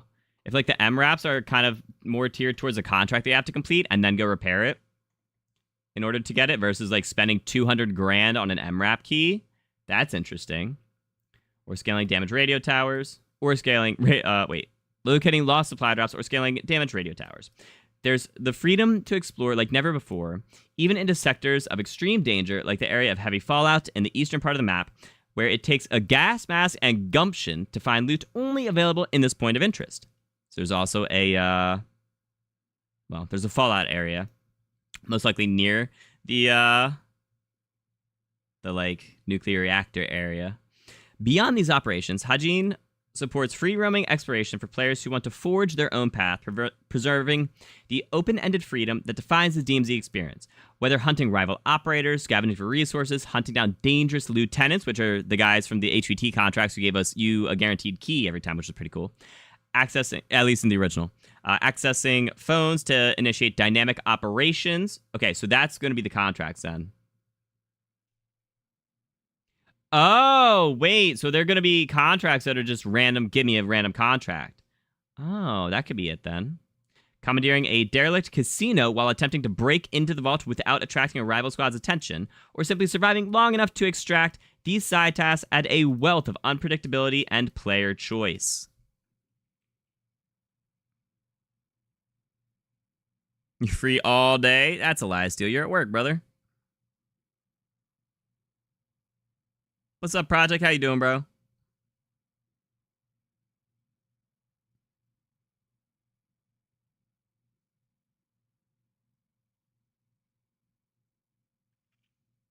All right. A chemist type boss? Oh, for sure. There's definitely going to be a boss in that radiation zone, like, for sure. What's up, Jeremiah? All right. Okay. So a living world. Low and slow or fast and loud. Rival factions, roaming patrols, and shifting world events ensure that no two operations unfold the same way. Like, it just looks so beautiful. Look at that. Players decide how to approach Hajin, moving low and slow through hostile territory, risking everything with an aggressive assault, or something in between, while dynamic world systems respond to every action. Vehicle convoys move across the roadways. Air traffic fills the skies, while hostile forces constantly reposition WMDs and strategic assets. With enemy factions and rival human squads battling for control of key locations, every operation can evolve in unexpected ways. Hajin represents an extreme opportunity for exploration. DMZ also benefits from the advancement in movement and combat systems introduced in Modern Warfare 4, including enhanced traversal options like climbing pipes. Yeah, you can climb like storm drains and stuff. And navigating environmental obstacles with fluidity, alongside refined weapon handling, ballistic authority, and other mechanics that carry across the broader game experience. DMZ, a living world, emerge into enemies. Advances in enemy combat intelligence. Improved AI combatants allow for larger combat spaces with coordinated enemy squads, reactive combat behaviors, and more dynamic infantry and vehicle encounters. Yeah, there's literally, that's not just like the MRAP from before. That is a legitimate tank. That is a very, very large tank right there. So that's interesting. It looks like it's being like it's part of like a patrol, and I hope players can't take over a tank. I really do. This dude does have an RPG in his hand though, which is cool. But like I hope that's just like go destroy a tank for one of the contracts or something like that, and not hijack. Modern Warfare 4 brings a new level combat density beyond anything seen in Call of Duty before. Hostiles throughout the exclusion zone are guarding key areas, traveling in convoys, flying in choppers, and moving in large squads. New squad generation systems help AI adversaries move beyond individual enemy behavior with units that coordinate, navigate, react, and pressure players more convincingly. That's crazy. The AI can coordinate? That's crazy. Approach lone AI enemies and expect them to take cover and hold position, freeze, or try and break your line of sight. Combined with advances in game engine physics and squad vehicle interactions, these systems make combat feel more active and unpredictable, opening the door to new forms of emergent gameplay. That's dope. That's awesome. The fact that the AI can like respond to you and like coordinate and navigate and like react, like that's so cool. A living world, escalating threats. Push the world and it pushes back. Escalating threat levels trigger stronger enemy responses, increasingly dangerous reinforcements, and elite forces sent to hunt players down. Look at this. Look at this. Oh, that's a lieutenant. Oh, he's kind of camouflage, bro. That's cool.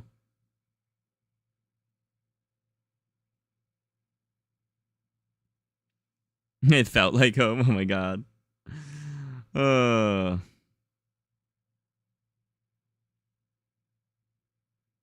So you can blow... Wait.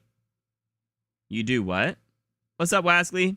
Oh, you hope that we can actually be in tanks so that you can blow me up? That's crazy, bro. Hostile threats across Hajin range from ruthless lieutenants leading specialized units roaming... Oh, to roaming commander enemies that include tanks, drone swarms, Deathstalker helicopters, juggernauts, and elite strike teams. Okay, so we had elite strike teams. Those are the ones who, if you got a bounty on you for killing 20 players, the elite strike team would come in.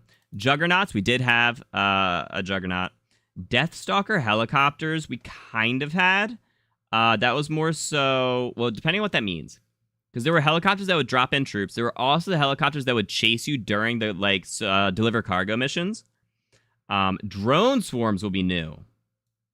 That's something I guess we had in Modern Warfare Zombies, actually, with the, with Dokkaebi up on top of the skyscraper. The commander on top of the skyscraper. Dokkaebi commanded drone swarms, which was pretty cool. Tanks is going to be new, though. The DMZ threat system tracks player activity and escalates enemy response as operators attract increasing attention inside the region. As threat levels rise, enemy forces mobilize to reassert control, deploying increasingly dangerous reinforcements to hunt players down. These... Hold on, 1 second. That's better. These forces include attack helicopters, more dangerous and heavily armored troops, and eventually enemy Deathstalkers being dispatched to chase you down. Okay, I think the Deathstalkers are more kind of like the hunt squad ones, or the player hunted ones. Survival depends on more than firepower alone. Success comes from strategy, adaptability, and controlling the pace of combat before the engagement spirals out of control. One of these ways is using the stealth meter, a system that assists solo players particularly well, as it helps you control combat when facing AI enemies. If you're close to being spotted by AI adversaries, expect an audio cue and an indicator on your HUD that changes from white to yellow to orange. Hit the deck or get back to cover to prevent the observing hostile from being alerted. Interesting, interesting. Okay. So you can actually see, like, if they're, like, lightly alerted, you know, they're yellow, they're like, oh, was there a noise over there? It's orange, it's like, I think there was a noise over there. Like, let's really go check that out. And then I assumed, you know, just red as you're spotted. So that's pretty cool. All right, progression and the forward operating base. A hub between operations. Your forward operating base can be upgraded to unlock new services, expand operational capabilities, and prepare your squad for future deployments. Before and after every extraction operation inside the DMZ, players return to their forward operating base, a central hub built around preparation, progression, and long-term squad support. The FOB gives players access to key operational services, including the 3D printer, crafting station, the stash, where inventory items can be stored, deployment to deployment, weapon purchasing, a firing range, bounty boards, and additional upgrade systems that unlock over time. It also serves as a staging ground and social hub where squad members can regroup, rearm, inspect their operators, assist with onboarding newer players, that's dope, and prepare before deployment. As players earn XP, complete missions, progress through the trait system, gaining the reputation and skill set of an elite Tier 1 operator over time, the forward operating base evolves alongside you, unlocking new functionality while visually transforming to better support your growing capabilities. That's really cool. So it's going to be a physical space you go to interact, to be like, hey, I want to upgrade my weapon. Hey, I want to, you know, track this bounty. Hey, I want to upgrade my traits or whatever. It doesn't sound like it's going to be a social hub, though, where you can see other players. It might be individual, maybe just like your own squad or something like that. But I guess we'll see. We'll see. Most excellent day. Let's go. That's awesome. A tour of your forward operating base. The forward operating base is the operational backbone of DMZ. Access the following via the physical spaces and streamlined menu navigation. Okay, so you can't just navigate through menu, possibly then. Note that imagery of the FOB will be unveiled at a later date, so we won't know what it looks like. Okay. Orders and objectives. Track your active missions, review completed objectives, check available completion rewards, and plan future operations before heading back into the field. Stash and loadout. Between deployments, players can manage a persistent inventory containing weapons, equipment, consumables, valuables, and special items. Weapons, equipment, consumables. You couldn't stash that before. You could only stash weapons. Valuables, which do they not just get auto-sold? Or maybe that's part of your upgrades. And special items. Gear can be organized between your stash and your active duty operator's backpack and loadout. Each active duty operator has their own backpack and loadout. The stash size can also be upgraded by ranking up in DMZ. Operators looking to infill immediately can choose a free loadout containing combat essentials. Okay, cool. So there is a free loadout, which is good. Each operator has their own backpack and loadout. Okay, yeah, that's fine. I wonder if you can store weapons on each one. Or if it's just like, hey, this operator has a large bag and a 2-plate vest on. Or if it's like, this operator has a large bag, a 2-plate vest, an AK, a pistol, and, you know, a bunch of meds. Like, I wonder if you can, like, use them as essentially extra, like, storage space. All right, wallet. Use in-game cash primarily to purchase weapons and gunsmithing attachments, as well as rescuing MIA operators, paying for lieutenant intel, and much more. Completing missions and ops is the primary source of cash, wired directly to the wallet in the FOB.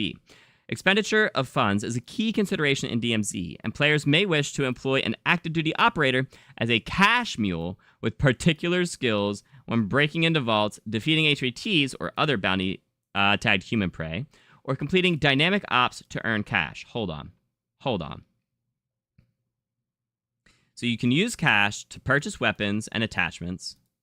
You can also rescue your operators. So what that means is that if you die in a run, you can, like, buy back the operator, essentially. And what I assume that means is, from what I've heard people are guessing, is you can... Where is it? The trait system. So your character, as you level up each, like, operator kind of thing, gets, like, its own set of upgrades. And I think you're going to be recovering those upgrades, not necessarily recovering your lost gear. Is, I think, how that's going to work. But we'll see. Also, hold on. So, players may wish to employ an active duty operator as a cash mule with particular skills when breaking into vaults. Oh, so you may want to make one of your operators specifically like, I get more cash or something like that. I see. Okay. 3D printer. Gather resources throughout Hajin and return them to the FOB's crafting station. As a general rule, the 3D printer is capable of manufacturing a vast array of functional equipment and support gear, with a detailed list later in this blog. Cool. Excluding primary, secondary, and melee weapons. So you can't 3D print weapons, okay? Recipes unlock the ability to use component resources to craft a wide variety of gear. Items like night vision goggles, ballistic vests, backpacks, consumables, kill streaks, and other specialized equipment. Okay, so you'll need to get a recipe somehow.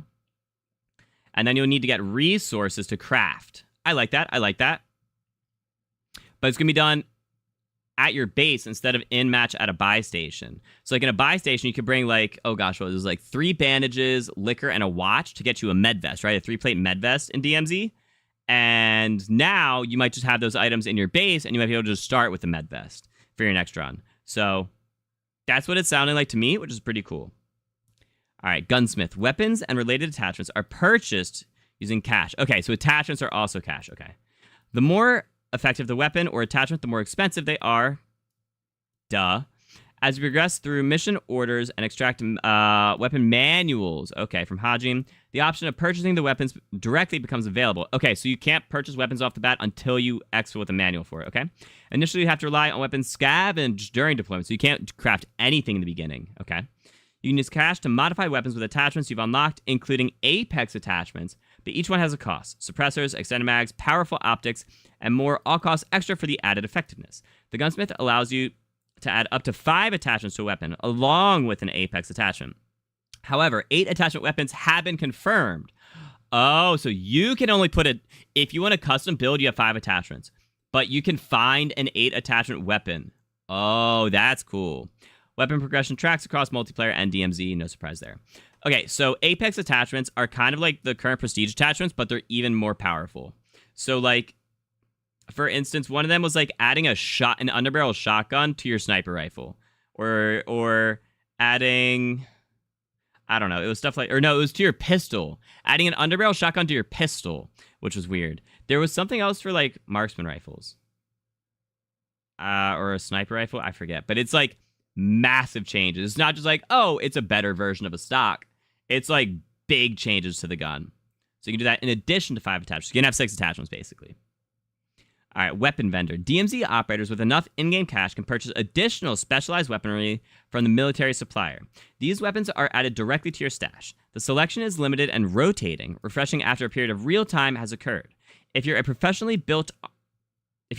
a professionally built armament and don't have time to extract or purchase a gun and modify it, or use the gunsmith, then this is an excellent option. Weapon vendor firearms can be adjusted just like a scavenge or purchase weapon, and don't negatively affect your looting or progression. So how do you buy them? Because it says if you don't have money to make your weapon, then go to the weapon vendor. But it also says enough in-game cash. You can purchase additional special weapons. Oh,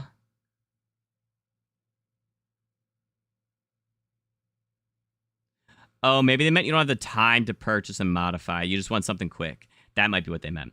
Okay. Firing range. First person. First person. Why did they specify that? Located adjacent to the gunsmith and vendor, the firing range allows operators to test primary and secondary weapon builds in a dedicated first-person training environment. Why is that? Why does that have to be specified? There's no way DMZ is going to be a third-person game mode, right? Right? Oh, that would be a huge turnoff for a lot of people. What's up, Chris? Active duty operators. Manage your available operators, including those awaiting recovery after failed exfils. Okay. Each operator maintains their own persistent backpack, loadout, and trait tree. This mission readiness allows players to prepare specialized kits for different deployment styles. Operator traits can also be managed here. Okay. So I wonder if you're going to be able to get your backpack, your loadout, and the trait tree, or just the trait tree when you recover. That's interesting. Boss board. Review the latest intel on hostile lieutenants, high-ranking enemy targets operating throughout Hajin before you drop into a match and attempt to neutralize these targets. So these might be replacing commanders. Lieutenant may not just be the HVTs that give you keys. It might actually be the new name for commanders. Here you can pay for intel related to a particular lieutenant that allows you to pinpoint their location more accurately and reach them before your rivals do. No, maybe they are the same.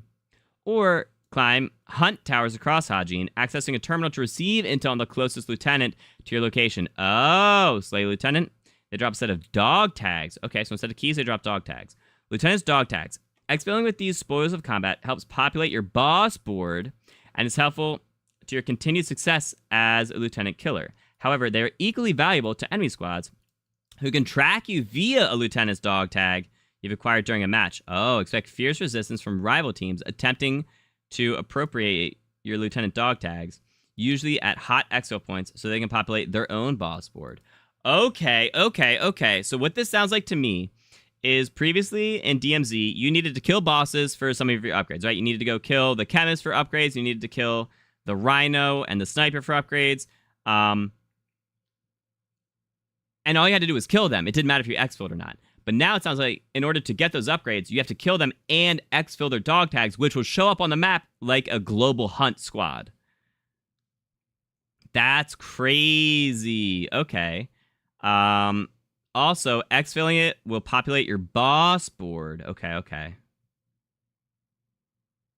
That's really interesting. So you can either pay for intel on them, or you can go up a radio tower, climb a radio tower, and locate the nearest one, which is going to be in lieu of the contract phone, just pinging your closest HVT. Interesting. Okay. Chris with 14 months.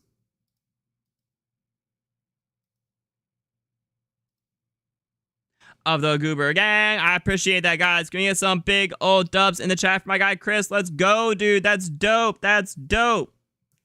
5 attachment custom build or an 8 attachment random build. I don't know if it's gonna be random or set. I feel like it's probably gonna be an 8 attachment set build, but it may not be attachments that you want. But they also said that you can change the attachments on the guns you find in games. So, like, I don't know. Maybe you just won't be able to change attachments. So, like, how Marathon does it is there are indeed unique weapons that are different from regular weapons. So, like, a unique weapon is a fully kitted out weapon, but you can't change any of the attachments. Versus a regular weapon that you either buy or you can, like, find off other players or find off bots or whatever, is a weapon, and you can just change the attachments whenever you want. So I assume it might be similar to that, where like the 8 attachment weapons are set. You can't just edit any of those 8 attachments, but it has 8 attachments, is my guess. Interesting, interesting. All right. Bounty leaderboard. Monitor the most dangerous rival players currently operating inside the exclusion zone. That's crazy. Deploy. Before deploying into... So... the most dangerous rival players. So the players who have the highest kill count, basically, or highest kills since the last death, or most kills in the last 10 matches, or something like that. Like, however they're going to do it, there's going to be a bounty leaderboard, which is crazy. People are going to be fiending to be on top of that thing, dude. The player hunts are going to go crazy. All right, deploy. Before deploying into dynamic operations or free roam, your squad can choose how to infill with the paid infill system. Go in quiet on foot, or fast and loud in a helicopter or large plane. Do you have the need for a vehicle dropped with you? The game has got you covered. So you can pay to spawn in a vehicle. Or to just like, to just load in on foot, to airdrop, to... load in with a vehicle. That's so interesting. And I wonder if everyone loads in at the beginning of the match, or if this will be more of a persistent kind of... Well, it can't be, because if you kill a boss, the boss would have to, respawn or something for it to be a persistent kind of lobby. Okay. Progression. Active duty operators. Build your specialized squad. Recruit and customize a roster of specialized operators while earning progression through every operation inside the DMZ. DMZ features a dedicated progression system built around a persistent inventory and long-term operator growth. Within the FOB's active duty menu, players can create multiple operators as the active duty slot system returns from DMZ, with each operator owning a backpack and loadout persistent through multiple deployments, and customize them through the trait system, assembling a roster of professional recruits suited for different mission types and playstyles.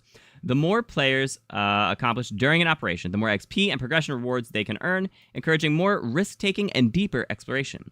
These multiple layers of progression provide a deep and rewarding experience.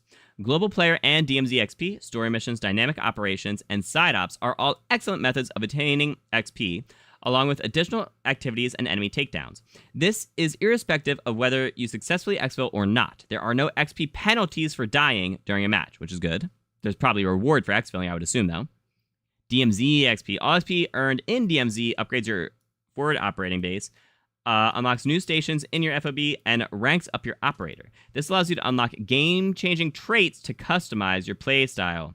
Okay. Okay. Interesting. The Trait Operator Progression System. Within the active duty station of the FOB, players can spend earned trait points on individual operators to improve their effectiveness across a variety of disciplines, utilizing them from a roster of persistent characters. Earn trait points during missions and invest them into one of 3 trait trees, each leaning into a different skill set related to combat, scavenging, and other capabilities. Points are tied to the operator who earned them. Okay, so if you complete missions with Soap, terrible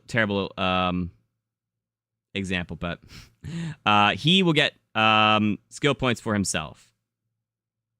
Okay, we'll say Ghost. If you earn points with Ghost, Ghost will earn skill points that he can then earn. You can't then go use them on like Price or anyone. Okay.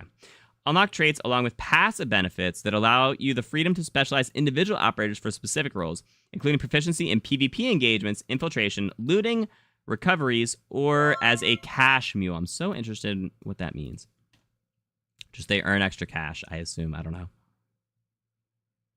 General Smith with 32 mods of the Goober Gang. General Smith will return to the DMZ. Let's go. That's dope.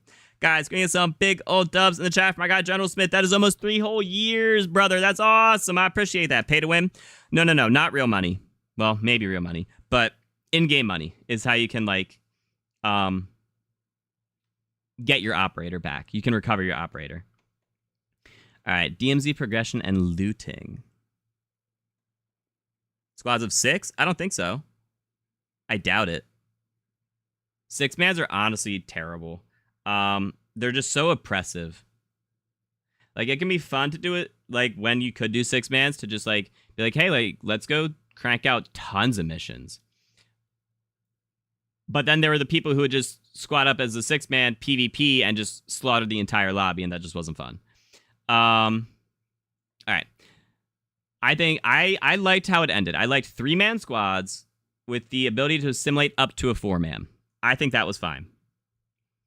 All right, supplies where they should be. Search for weapons, equipment, and craft materials placed naturally throughout the region based on location and strategic value. Okay.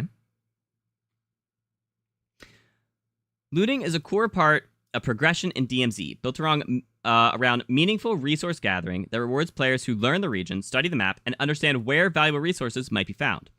Finding unique ingredients in Hajin becomes a major focus, especially as you learn recipes, combinations of ingredients allowing the creation of better gear.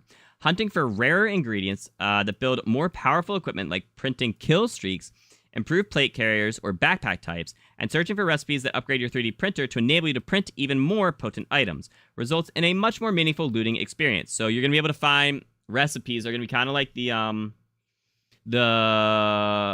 what were they called in Modern Warfare Zombies? The blueprints? I think the blueprints in Modern Warfare Zombies, where, like, it'll allow you to then craft those items. But you'll still need resources in order to craft them. You may need, you know, a gold skull in order to craft, you know, a 3-plate or something, you know, along those lines. But it's improved plate carriers, so it's most likely going to be, you know, 2-plate, 3-plate, special 2 and 3 plates, hopefully. Like the stealth vest, the comms vest, the medic vest, like, that'd be dope. And backpack types, you know, small, medium, the scavenger backpack that had even more slots, but no extra weapon slot, the secure bag that had 5 slots that you, like, kept on death or something like that. No, you didn't keep it on death because there were so many exploits with that. You just kept those items in between runs. So you could exfil valuables without them being, like, auto sold kind of thing. You could exfil things without or, like, streaks and stuff too. Right. Supplies and loot are primarily distributed in ways that feel grounded and logical within the world itself, encouraging smart exploration and decision-making. Police stations contain combat gear and tactical equipment. Hospitals may have scarce medical supplies. Residential districts offer valuable crafting resources and scavenge materials. Designed to minimize inventory friction and keep players focused on the action, the looting system emphasizes player agency, preparation, and risk versus reward. Good. I mean, they had that before. You know, medical cabinets had medical gear. Hospitals had medical gear, you know.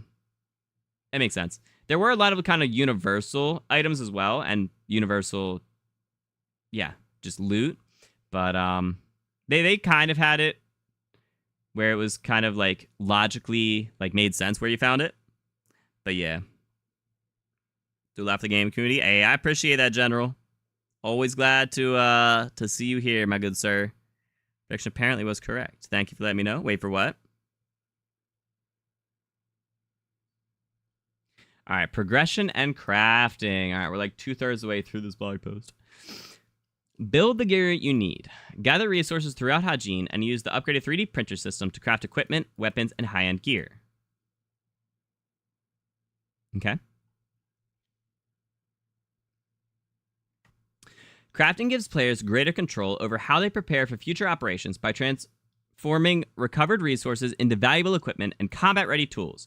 Materials are disassembled automatically during a mission, so players can stay focused on the action. Materials are disassembled automatically, while inventory management is easy to navigate. Hold on. Transforming recovered resources into valuable equipment and combat-ready tools. Materials are disassembled automatically during a mission, so players can stay focused on the action, while inventory management is easy to navigate.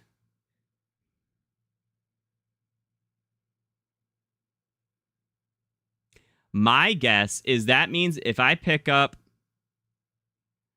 we'll say, oh God, I pick up a tin can, I pick up a broken radio, and I pick up, I don't know, a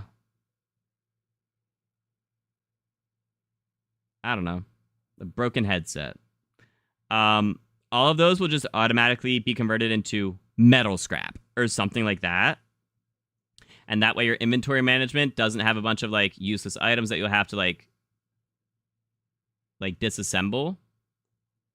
They'll be automatically disassembled when you pick them up into like a resource like that. That's my best guess on what they mean by this. Categories of gear you can 3D print are as follows. Gear, tactical equipment such as night vision goggles and parachutes. Oh, you have to craft a parachute. Oh my, okay. Backpacks. Packs of various sizes and specifications carried into a match. Plate carriers craft different types of armor vests. Tactical stock up on strategic non-lethal equipment. Lethals, offensive equipment designed to damage or eliminate threats. Consumables, beneficial items from painkillers to radiation blockers. Okay. Okay. Field upgrades. Abilities providing tactical support or intelligence. Unlike multiplayer, field upgrades in DMZ do not recharge. Oh. Okay. Good. Fire support, and they didn't before in DMZ. Fire support items, deployable offensive killstreak support. Tracked recipes, a series of tagged recipes you're on the hunt for. Oh. Wait, you can 3D print a tracked recipe?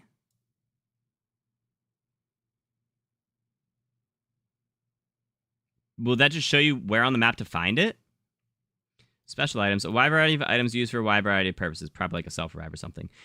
The deeper players push into the region, the more opportunities they uncover to secure rarer resources needed to support stronger loadouts and specialized playstyles.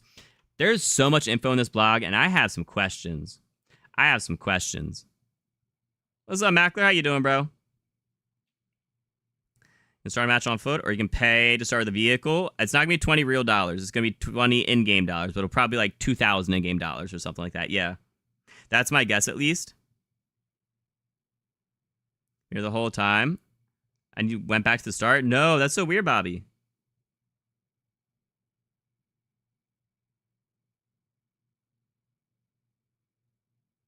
Exfil gun parts, heated madness, possibly. I do think there will be Easter eggs like that. Yeah, for sure. You're hyped for DMZ 2. It's going to be so good. All right, equipment shaped by conflict. So weapon conditions and variants. Okay. Recover damaged weapons and rarer enemy variants shaped by the harsh realities of the exclusion zone. After combat, players can scavenge for dropped armaments, many with damaged optics, broken attachments, unstable weapon components, and improvised field repairs that affect both appearance and handling. High-value lieutenants also carry uniquely customized weapons featuring attachments and camo finishes. Got it. The lieutenants are probably going to have your 8 attachment weapons. That makes sense. All right, DMZ progression, recovery features. Okay, extract or die trying. Failed extractions carry real consequences, but recovery features ensure players can continue progressing and return to the fight, which honestly makes it pretty low threat, you know?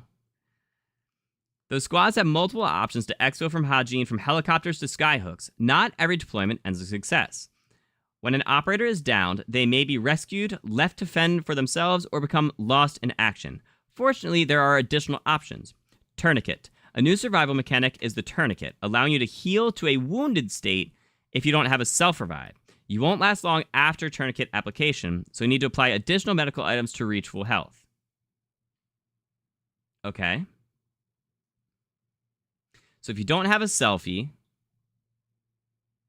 you can use a tourniquet that's a great value selfie. Which is, okay, this is for if you're downed. I see. Okay. MIA system. For those lost in action, the new MIA system allows players to expend in-game cash forward operating base and deploy rescue teams to recover them and continue their progression without starting from scratch. Okay, progression. Makes me think their gear is lost. DMZ is designed to preserve the tension and high-stakes risks that define extraction shooter gameplay while remaining a little more forgiving than traditional extraction experiences. Every infill is still a gamble, with valuable rewards, equipment, and resources on the line until you successfully extract. While failed operators carry meaningful setbacks, players continue earning XP, unlocking rewards and traits, and advancing long-term progression. Every deployment moves you forward, but greater success still demands skill and tactical judgment. Okay. Okay. Okay. So it does sound like you'll be able to get their trait trees back, but probably not their equipment.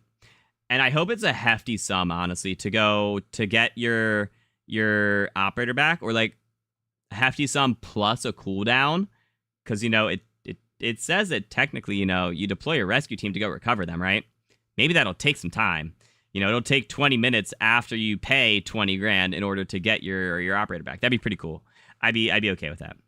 All right, DMZ and PvP, hunter or hunter killer? You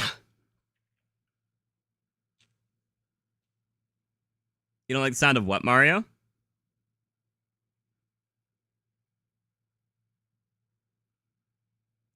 Heat of Madness is what started your IG journey. Yeah, the Heat of Madness was dope. Koshi Complex was my summer home, brother. It's coming to Black Ops 7, Modern Warfare 4, or standalone. It's Modern Warfare 4. It's not part of Warzone. It's not standalone. It's coming to Modern Warfare 4. Not more forgiving again. That's what hurt the beta. Kind of. Like 40 minutes behind. Oh, no, Nate. Someone tell Nate he can skip the entirety of Gears. Oh, no. All right. I'm okay with forgiveness as long as, like, the forgiveness is expensive. Like, if you have to genuinely pay, like, 4 deployments worth of cash in order to get your traits back, and you still don't get your backpack and your armor vest, I'm okay with that. If there's a cooldown on it, if you have to, like, actually wait 20 minutes for that squad to go pick up your MIA operator, fine. You know, make it so that you can still recover things, and it's gonna, you know, be a little more just forgiving that way to, like, not push away new players. But make it have meaningful impact, you know, make it so that, like, you legitimately, like, that's a hefty activity to go do, you know?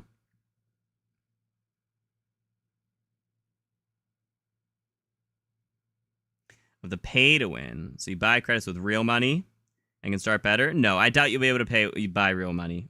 Maybe. I doubt it, but I guess we'll see. That would be pay to win. And I hope they don't have the operator bundles like they did before, where, like, this operator starts with a 2-plate, this operator starts with a medium bag, this operator starts with a UAV, a self-revive. I think there was one that started with, like, a scuba mask or something, too. Like, the UAV operators were beyond busted. That Rose operator that came with the free UAV also got a Vaznev and the MCPR. Yeah. Or it was a sniper. It may not have been the MCPR. But it came with, like, a 15-minute gun. And it was ridiculous. Multiple. Buying in-game currency with real money would ruin it? Yeah, it absolutely would. It absolutely would. I agree. You should never be able to buy an in-game advantage for money. You should be able to buy cosmetics. And if a blueprint has an attachment you don't have, fine. That's not a massive change, as long as it has the same, you know, stats as regularly unlocking that attachment, you know? It was an MCPR in the Vaznev, yeah. Yeah, that's crazy. All right, so PvP. Hunter or hunter killer?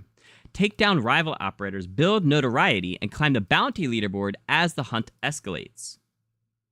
The hostile forces occupying Hajin are dangerous enough, but they're not the only threat in the exclusion zone. Other squads or solo players are also deploying into Hajin, adding an unpredictable human element to every operation as players compete for valuable objectives and extraction opportunities. Every encounter carries uncertainty, forcing squads to decide whether to engage. For players who thrive on competition, DMZ's bounty system turns every engagement with rival operators into a risk-reward decision. Hunting other players raises your notoriety and puts a price on your head, making you a more visible and easier to track. Oh, more visible. I don't like that.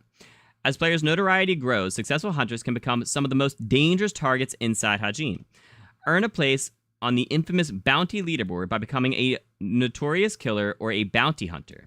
Secure rival dog tags and successfully extract for substantial payouts. Okay. Along with serious bragging rights. Every operator eliminated raises both the rewards and the dangers of operating inside Hajin. Though hunting bounty targets can lessen the target on your own back. Interesting. Interesting.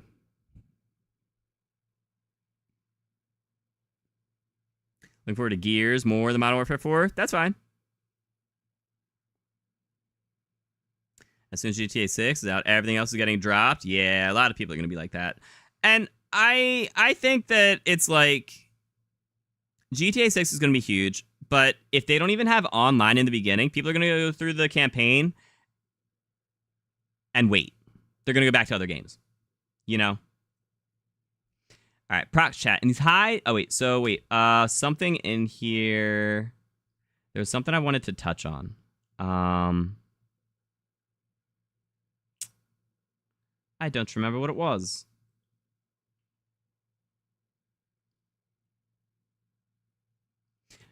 Yeah, I don't know if I like that it makes you more visible. Like, is that going to put a target on you on the map constantly?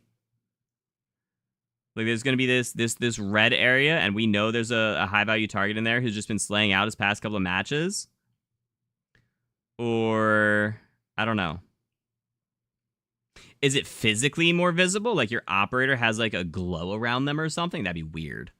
But, like, they have a crown on their head or something? Like, something shiny? Like, I don't know. That'd be weird.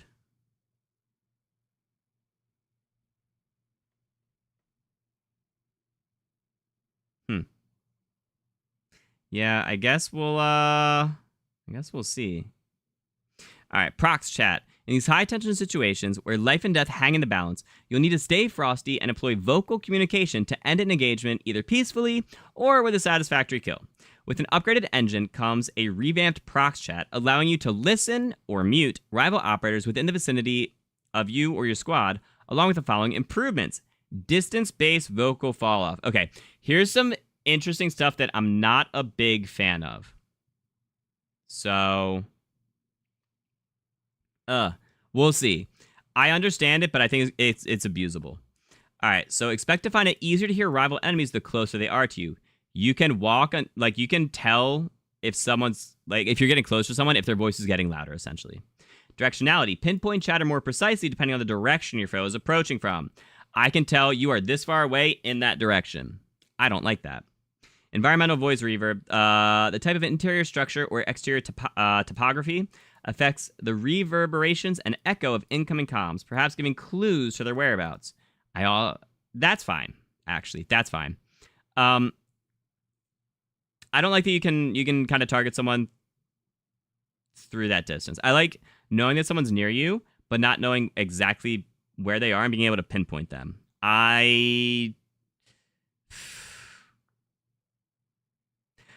Low-key, I hope you won't be able to use proc shot if you're in a Discord call. I doubt it. I don't know how they would deal with that on PC, but, like, Discord is such a massive advantage because, like, you can talk without being heard, but you can still hear others.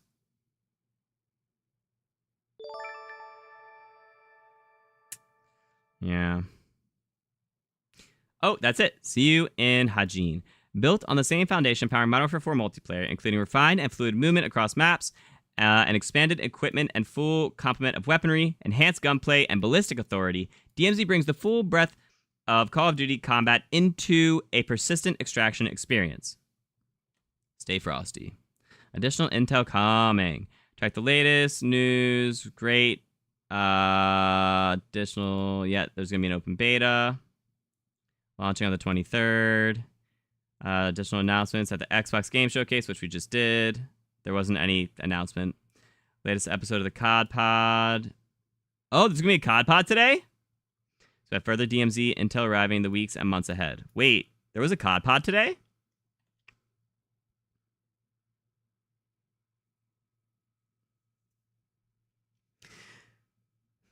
Distance based VoIP is very commonplace. Yeah. I just hate that like Discord has such a massive advantage over someone using game chat.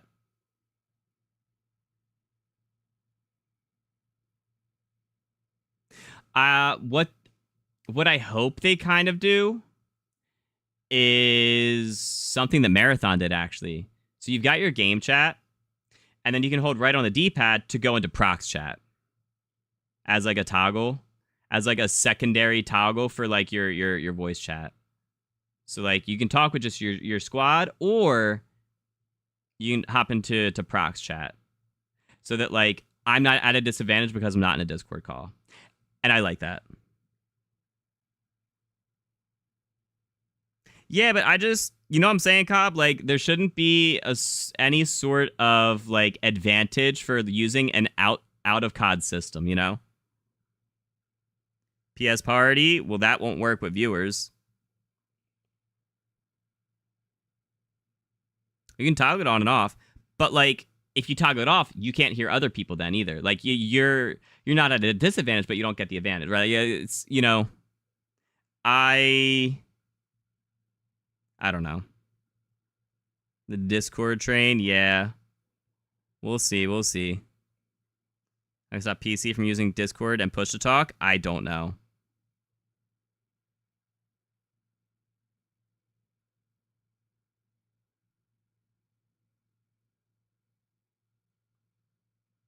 It'd have to be... Yeah, I don't know.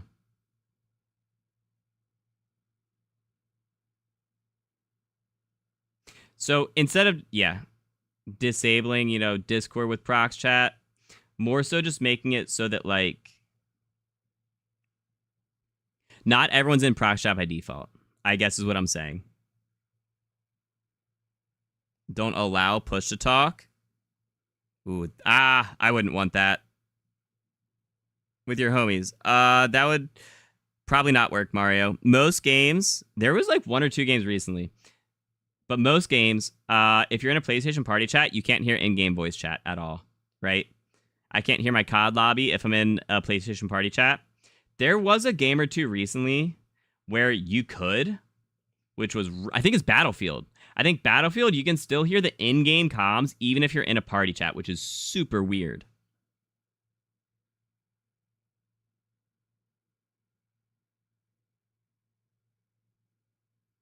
Yeah, there are ways around it. I'm just saying I hope they offer a system where you don't have to use a third-party app. You know? Offer that same advantage for everyone. That's all I'm saying. Even playing field. All right. Let's go take a look. Did they drop a COD pod?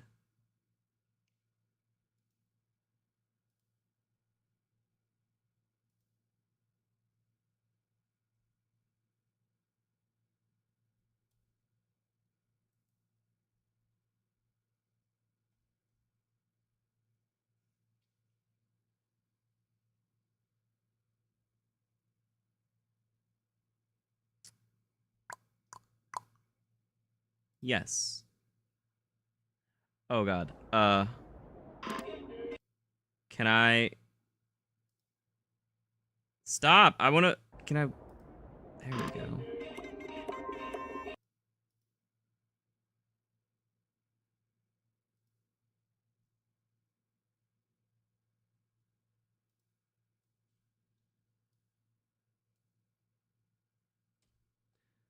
All right. Oh, my headset's off. I assume they're going to start with the trailer. However, is he going to hear the game chat while on PlayStation Party? Okay.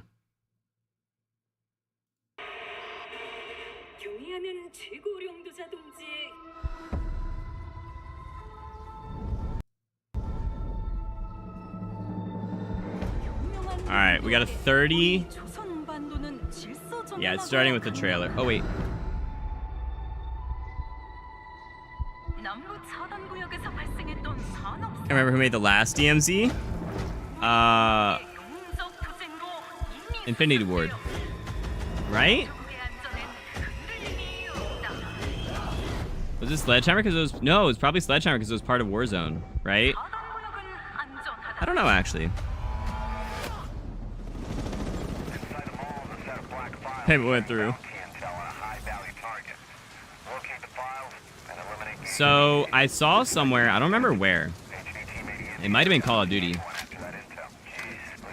That... I saw that it's 20 squads. I'm gonna be fine. It's only gonna take 2 seconds. I say again, that's a negative. Okay, get your ass upstairs.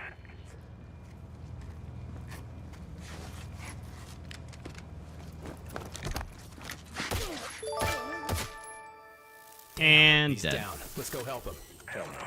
That's on him. I told him to get his ass up here. Copy. I wonder if you'll be able to surely be able to talk while dead, right?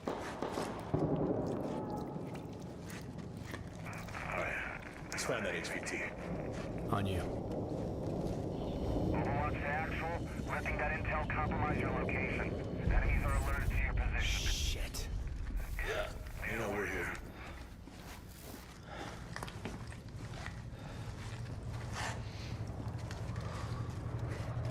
Willie with 5 months of tier 1 over on Twitch. Oh yeah, I appreciate that. Guys, we need some big old dubs and chat for my guy Willie. Let's go. Has he been in the works for 3 years? Yes, sir.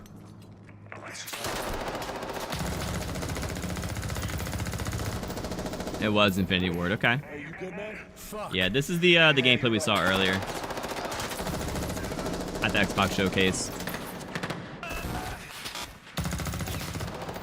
So it's interesting that it is a the spectator view is, I mean, it's a pretty clear camera view.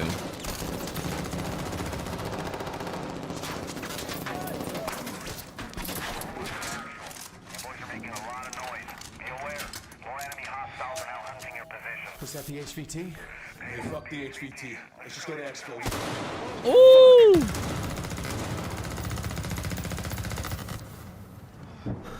I got you, man.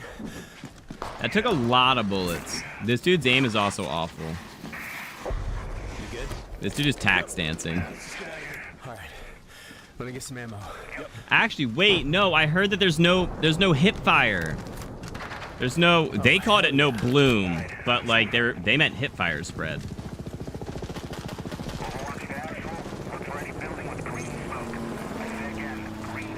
Or maybe they just meant like first shot bloom, and that it would, you know, maybe expand outwards. Surely still, right? No, it was that it would just have recoil.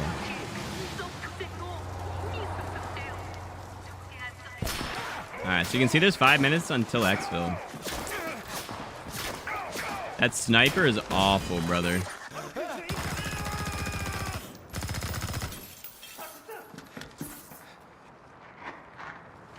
Yeah, that footstep audio was relatively loud upstairs. This dude should have lost so many of those engagements. Copy. Please have medical. Oh, thank you. Is there gonna be... I wonder if there's gonna be natural health regen or not. Hey, lock. There's a bandage.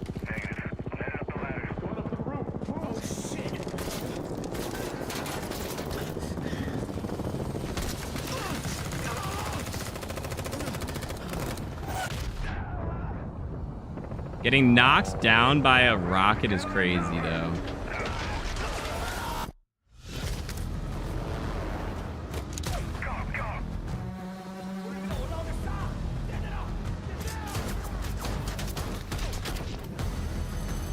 The bank vault that they mentioned in the blog post. Big juggy boy. Lieutenant, okay. Extract or die trying. So there are riot shields, but they're destroyable. They're destructible. You can destroy them.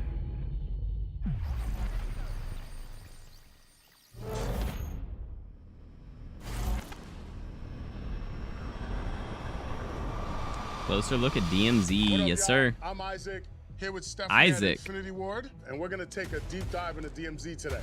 We got the gang together. It's pod time. Wait, not Miles? All right, so if you're watching this episode right now, we just got the very first look at DMZ in the Xbox showcase. It was sick. I'm so excited to talk about it. There's no Miles. Tell us a little bit about what we saw. It's a very different COD You pod see the background. state of the world, Black. of what's going on, the juxtaposition of what's being said versus what's being shown. You're getting a glimpse of Hajin. And then we go into kind of this squad rolling into DMZ on this intense mission. And very early on, Helmet cam view, yeah. who's not really playing by the rules or not listening to his squad, he gets executed. And so the rest of that video, you're actually watching through the perspective. He's watching his squad 20 mates teams, as they 3 leave him each. Yeah, behind, yeah, yeah. And it continues. You're seeing it through the helmet cam.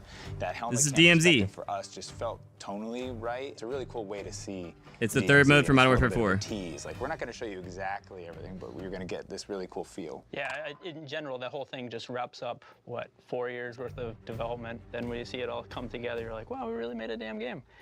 But The weapon extraordinary. Yes, sir. COD builds are coming back. This represented the experiential part of DMZ completely. Can you talk a little bit about the state of the world in Hajin? You mentioned that, you know, you kind of Bloom is the reticle moving inside the scope. But how do we find? Is affected by the sway.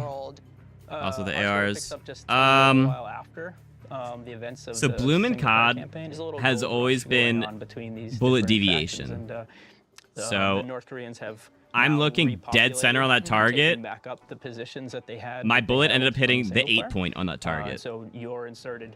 That's always what COD has referred to as Bloom. The map is mostly South Korea and then North Korea up at the top. I love how you guys have interwoven that Modern Warfare universe, that narrative through every aspect of the game.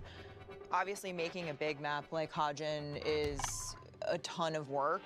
Can you guys talk a little bit about the process, like the creative of how you start with that idea and bring it to life? Whenever we make one of these big maps, it's always bugged me that you don't really have this like where did everybody go? Big you know? map. You just jump in and when we made Verdansk or El Mazar, it's just, so when we started this day one, we started with single player and said, okay, let's create this, this place.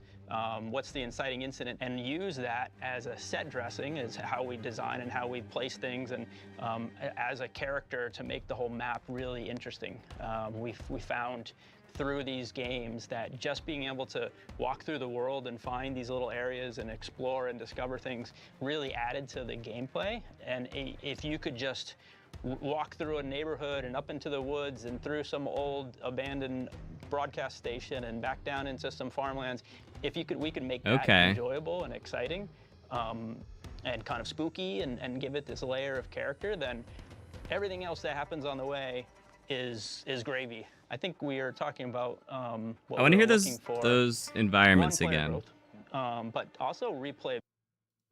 Everything else that happens and kind of farmlands and through some old. If you could just walk through a neighborhood and up into the woods, neighborhood, and through some woods, old abandoned broadcast station, broadcast and back down tower, into some farmlands, farmland. If we can make that enjoyable and exciting, and kind of spooky, and give it this layer of character, then everything else that happens on the way is gravy. I think we are talking about what we were looking for.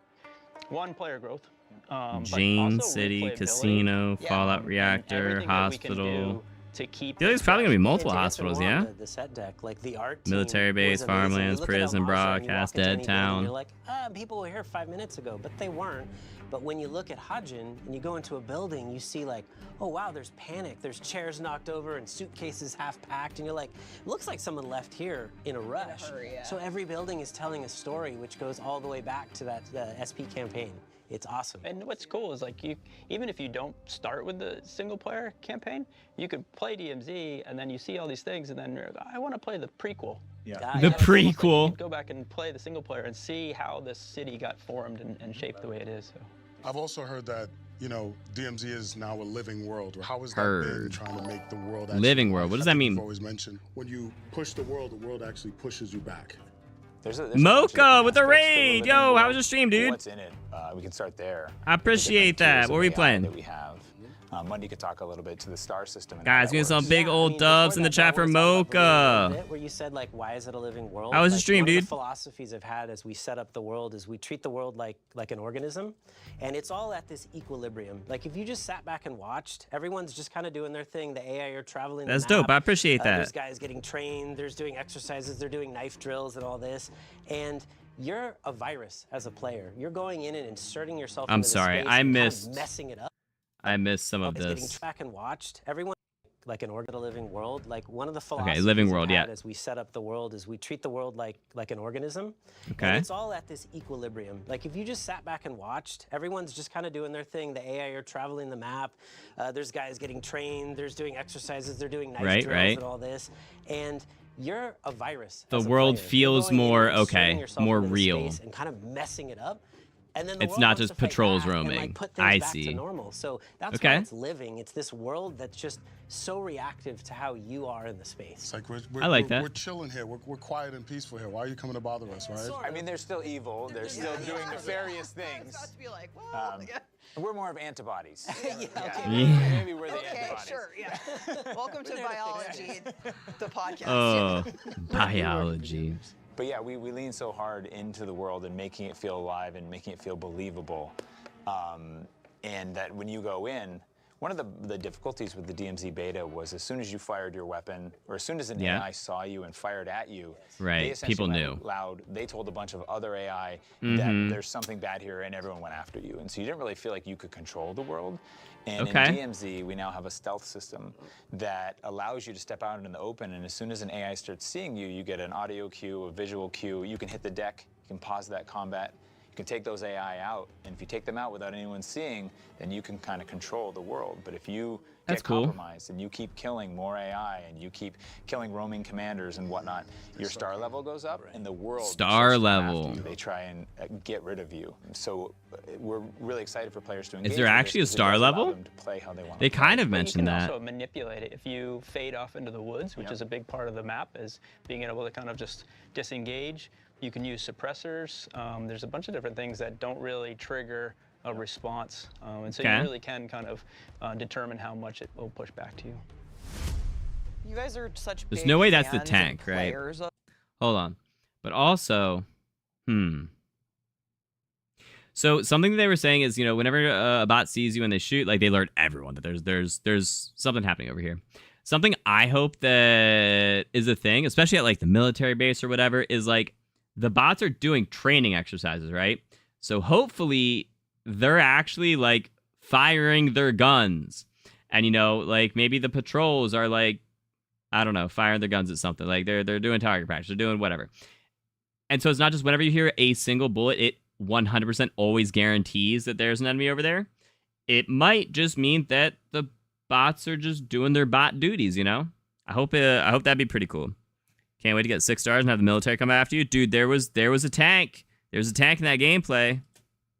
of extraction too. You're so passionate about it, and how 1 did to you 5 bring stars that like GTA. experience from playing with each other, and how did it shape DMZ? Accidentally shooting Jeff in the head. Yeah. In some unknown game. Yeah, and another extraction shooter. I think I have an enemy. Where? Oh shit! I just killed Some other game.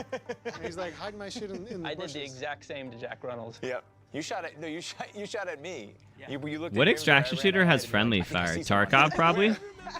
I'm taking shots. Yeah. I'll cover you. Where are they from? Yeah. So a goal was to make it a bit more accessible. Yeah. Head icons, letting you know that you actually have teammates.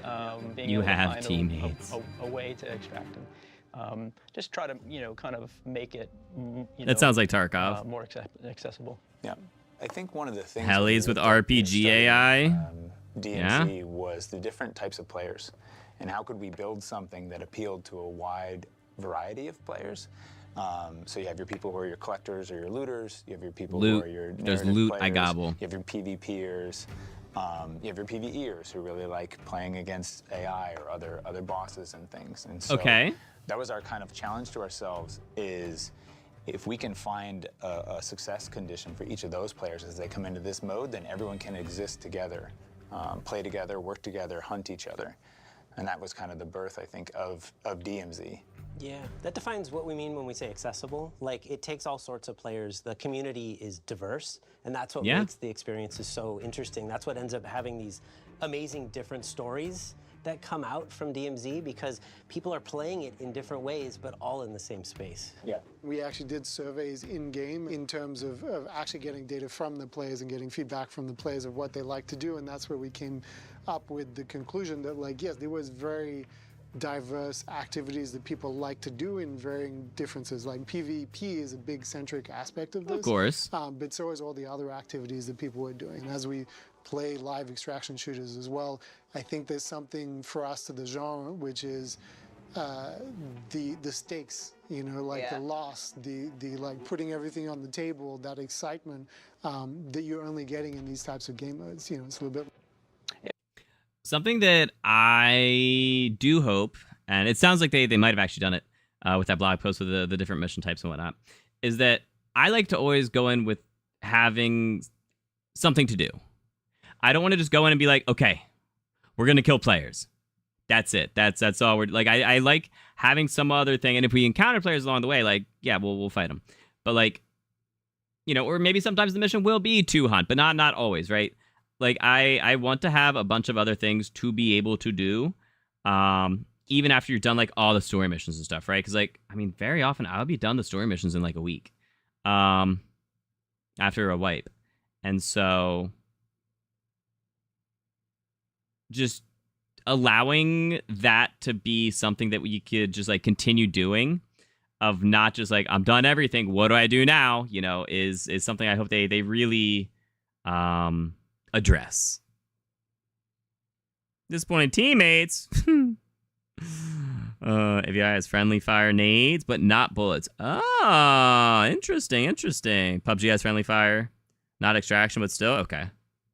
5-star. You won't survive. You need exfil. Lieutenant will hunt and jug and commanders. Interesting. Where are you getting this info from, Mackler? Sorry, disposing teammates. Not disappointing. That makes a lot more sense. But it's cool. It's you know, if you equate it to like VR, there's no pressure pushing you to do these actions. It's kind of this really beefy mid game of a VR where you just can kind of go where you want, and you kind of determine your level of participation or anxiety, or the adventure that you want to go on, right? And you can change mid-match. Okay. Okay, Mundy, I've got a fun one for you. Oh no. Oh no. Infill to exfil. Oh my. Take us through what a match looks like. What are we experiencing? Give us the high-level hits. I mean, gosh, everyone's got a little bit of an input on this one in particular, but I've been thinking a lot about what makes a full deployment. And the crazy thing about it is, it's not really a one-size-fits-all. That's the thing. No. So you infill, you get to choose how you want to infill. And, you know, if you've done free roam or dynamic ops or story mission, there's, you know, going to be maybe an objective marker on the HUD or maybe not. And it's kind of, you've chosen, like, your level of involvement on where the game's going to kind of tell you where to go. Okay. And from there, we kind of go, you're going from point A to point B. Whatever, if it's a mission you picked or it's an objective just from the front end. And it's about what you run into along the way. It's like almost like little side quests pop up. And when you finally get to exfil, hopefully you exfil, everyone has a story. And that's the thing, it changes every single time. I mean, we'll have playtests and people come like, I can't believe this thing happened and I did this and the exfil chopper and a rocket came in and knocked me out. And it's like, people are telling stories of knocked me out is crazy. If RPGs can actually displace you, one of the most amazing things about the DMZ space. That'd be crazy. You said there are different ways to infill. Yes, there are. Yeah, well, I mean, you get to pay for, using cash that you've found in the game, different ways. And maybe you want to have an advantage of a vehicle with you because you know you got to get somewhere really fast. Maybe dirt bikes or maybe LTV. I mean, there's various different ways you can come into the space. LTV was my favorite. But they also sometimes have their tells. If you come in a helicopter, everyone's going to be like, they bought a helicopter. Yeah. Right. Also all the air traffic that you can kind of hide in DMZ, like AI are flying by too. So yeah. Players.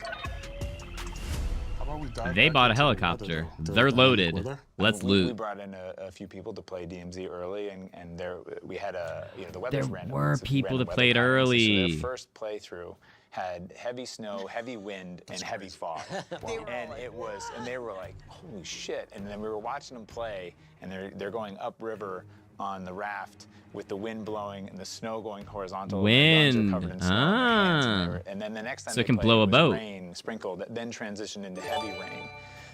It just makes the map and the world feel dynamic and makes it feel real.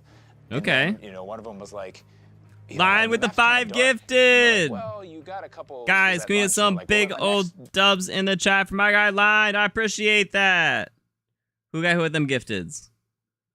We got Poison, King Boomer, Queen Geraldine, sorry, D-Rec, and ADS Reflex. That's a good set of gifteds. Guys, you got gifted. Make sure to thank Line Person. It's so very generous. I appreciate that. Thank you, sir.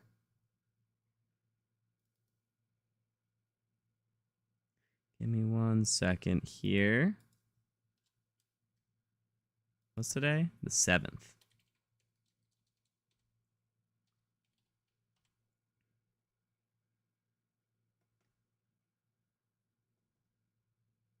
Okay. Sweet. That's dope. Big old dubs. You tell someone's good at sniping with the dynamic weather. I am not. Maybe. Yeah, I wonder if wind is going to affect, like, bullets. That'd be crazy. Yeah, you liked your crop tops, Cobb? I don't know. The LTV was just fast and, like, actually had health. I liked it. Deployment. Let's see what happens. Next deployment was. So. And then, you know, one of them was like, you know, the map's kind of dark. And we're like, well, you got a couple, this was at lunch, and we're like, well, the next deployment, let's see what happens. Next deployment, it was sunny. And he was like, never mind, it's good. So it's really, really cool, and it just makes the world feel alive, and it makes it feel more real. It changes throughout the match, you said. Yes, it does. I It's see. not- Throughout it's the not match, static, it's too. not just rain. It actually it's not changes even just and one. transitions. It's not even a map wide. Yeah. There Oh, are pockets. cool. Yeah. So you could be Pockets, on a hill, okay. look down across a valley, and then you'll see this cool storm front. Yeah. You know, and you can see where it's Okay. raining down there. Yeah. And so you can go down in and go down that area. So. And for That's those who cool. are concerned about fairness in PvE, yes, they change what they can see based on if it's super foggy, they can't see as far, just like the you. bots. So in DMZ, we have multiple options for deployment. Yeah. So you can either deploy to free roam, Yeah. you can either deploy into story missions, or you can either deploy into dynamic operations. Okay. We were talking about What does that mean? It stemmed from the DMZ beta and joining into a random squad. And everyone kind of has different goals that they want to do. So you'd have these moments Right. where you land on the ground and then 2 players just F off in different directions. Because Right, right. they want to do. And you're like, well, what are you Yeah. doing? Yeah. So in DMZ, we've pushed hard that we have, you know, before you're going in, you're choosing what you want to do.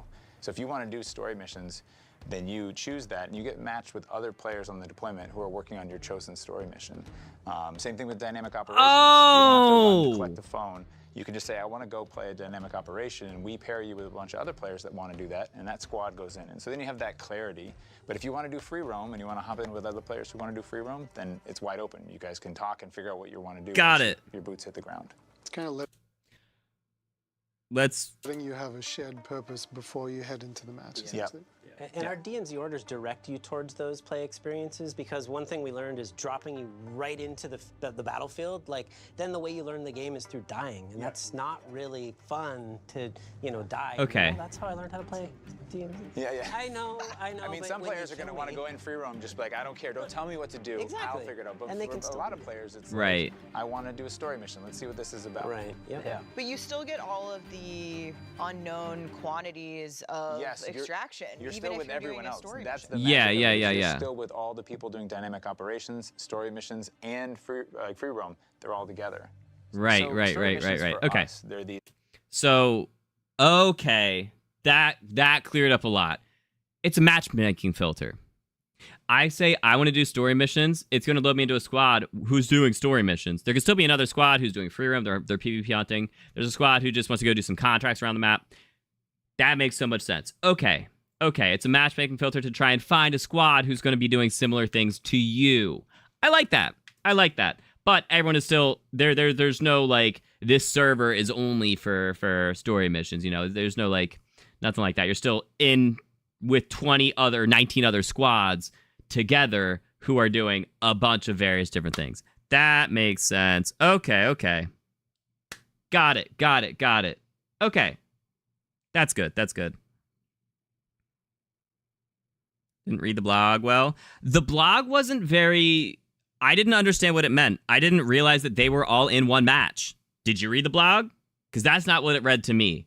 To me, it read there are 3 types of things. And so all they meant was it's a preference for who we squad you up with. That's all they meant. That makes a lot of sense. That was a very confusing thing that they did not clarify on. I feel like that's why they probably clarified on it right now, is because I haven't seen anyone really clearly state that, and that makes sense now. Okay. These they're big, important missions that take place in a specific POI. The unique thing is that when a deployment's going on, there can only be one team doing a story mission in each POI. And they're pretty big experiences. One of our story missions has you going to a casino, and you have to drill the vault. So heading in, I won't tell everything, but heading into that vault, your goal is to get into that vault. You need to get up to the penthouse, but the power's off, so you have to get the power going on. Skipping ahead, eventually you get in, you drill that vault. Oh! And... Oh! Story missions are much more than just... Okay. All right. Previously, how story missions were in DMZ was you would do your regular missions. You know, you would be on tier 1, tier 2, tier 3, 4, 5 missions for a specific faction, right? So you're completing your tier 1 missions. You need to complete any 5 of the missions in tier 1 to unlock the story mission at the end of tier 1. And that'll be like generally a bigger, more involved thing that would have a better reward. And that would then unlock tier 2 for you, right? But it would still be the same type of mission overall. It could have between 1 and 3 objectives. And now they're saying that story missions, which I assume are still just the pinnacle of that tier. It's the way to get in from tier 1 into tier 2 missions in each faction, I'm assuming. Is going to have a lot more than that. So you have to like infill, go to the casino, go to the penthouse, turn the power on, get down to the vault, go grab something, exfil with that. So it's going to be like more so maybe just one little indicator at a time of next objective, next objective, next objective, next objective, is my guess on what that story mission is going to be. That's pretty cool. Yeah, you know what? Now that I think about it, hold on. They haven't mentioned factions. The blog post and everything else has not mentioned factions. Story mission might just be something you do on the map. It may not be something that you're going in saying, I want to do this mission. Because they said that only one story mission per POI can be active at a time. So we go to the casino, we're the only one doing that story mission. This is interesting. This is interesting. So...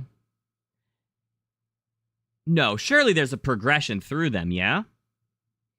It's not, unless it's like story 1, 2, 3, 4, 28, 29, 30, you know? Okay. No more endgame updates? No idea. Excited for DMZ? I am as well. I'm very excited. Interesting. So this could be another kind of... Well, because if I say I want to load into a story mission, it puts me into a squad of other people who are doing story missions, but they may not be on the same story mission as me. Right? If that's a thing that exists. If it's a faction progression system, you have to level up through your factions, you have to level up to unlock certain stories. Or is it just you're getting thrown in and doing a random story? This match, I could do the casino. Next match, I could go to the nuclear reactor. Next match, we could go back to the casino and redo the same one. Like, is it just going to throw us in for, like, decent rewards, but, like, not actually progressing, like, faction, progress, reputation, whatever you want to call it? That's interesting. I kind of want some more clarity on that now. Because I could see it being both ways. But they haven't mentioned factions at all. A bunch of enemies come after you as you're trying to get the cash out, get as much as you can out, and survive. The really unique thing about the story missions is that once you learn that mechanic from the story mission, even if you're not on that mission, you can still go to the casino and do that later on. It's a great way to get cash and other valuables out of DMZ. And we're trying to take that with each of our story missions. We have another one in a hospital where you're trying to get somebody out of there who's being treated. It's in this progressing abandoned through. hospital against their will. So we're really excited for people to dig into those, and we feel like they represent kind of a leveling up of what it means to have a story mission in an extraction shooter. Well, what about dynamic operations? Because that's something that's new to It's good to work DMZ similar to and last Modern time, Warfare 4 so that's as good. well. Yeah, dynamic ops came out of the beta, and we saw a group of players that just wanted to play contracts. And just that was their thing. They come in, do a bunch of contracts, and exfil. And so we sat down and we were like, well, what would it be like if that was just the way someone played? How could we make that replayable for every time you come in and play? And that was where the dynamic ops system came in. And you have probably better insight into that. I think you hit it. They're the grown-up version of contracts. And contracts in the beta were like, you get it, you go to a place, and you're done. And we realized that wasn't enough space to tell more of the narrative of DMZ. So now we have multi-steps to these dynamic operations. And that's one thing where we can tell the story of the military weapons that are in the field that you're trying to neutralize, capture, and pull off the field so that North Koreans can't take them. But the other part of dynamic ops that's fascinating is they really are dynamic. So not only by location, but also by how you get to it. So the dynamic ops usually have one main beat. Maybe it's rescuing a hostage, which you might remember was a really fun contract last game. Very easy way to get out of the map. Oh yeah, that was my favorite. And we've kept that. You can still do that. You can still exfil with the hostage. That's cool. Just like, oh, there's the hostage over there. Go rescue him and take him over there. Now it's like, well, where is the hostage? Okay, so maybe we have to get intel, or maybe we have to break open a safe, and that safe's going to tell us where the hostage is. But then we get to the hostage, and he's like, well, there's bio stuff over there, and you got to neutralize that. So take me to the helicopter, and then I'll tell you where. And it's just this unfolding story every time that's just a little bit different. Another way to think about it as well is as you head into DMZ, how long do you want your play session to be, right? Like you might want to head into meaty story missions with friends that takes a bit longer versus like, hey, I want a quick hit going through dynamic ops, or I want to do this very specific thing in free roam that might be 5 minutes, might be as long as the match time runs. Talk to us a little bit about dedicated progression, man. They have not said the match timer yet. I think it was, what, 40 minutes before? No, hold on. Was it? Dude, I feel like it was, yeah? New hostage extract mission sounds fun. It sounds the same as before. No, that's a lot. I mean, the thing we keep saying about DMZ is dedicated that it's progression. a game, and we want it to be a real extraction shooter. And so early on, we decided to give it its own progression. So any XP that you're earning in DMZ will rank up your DMZ rank. What that does is it unlocks new stations in your fob, it upgrades those stations, it unlocks new content for your stash, and much more. So even if you die, that XP still goes. In DMZ Beta, we had the active duty slots, and those are back now. But that operator that's in that slot, as you play with them, they're ranking up.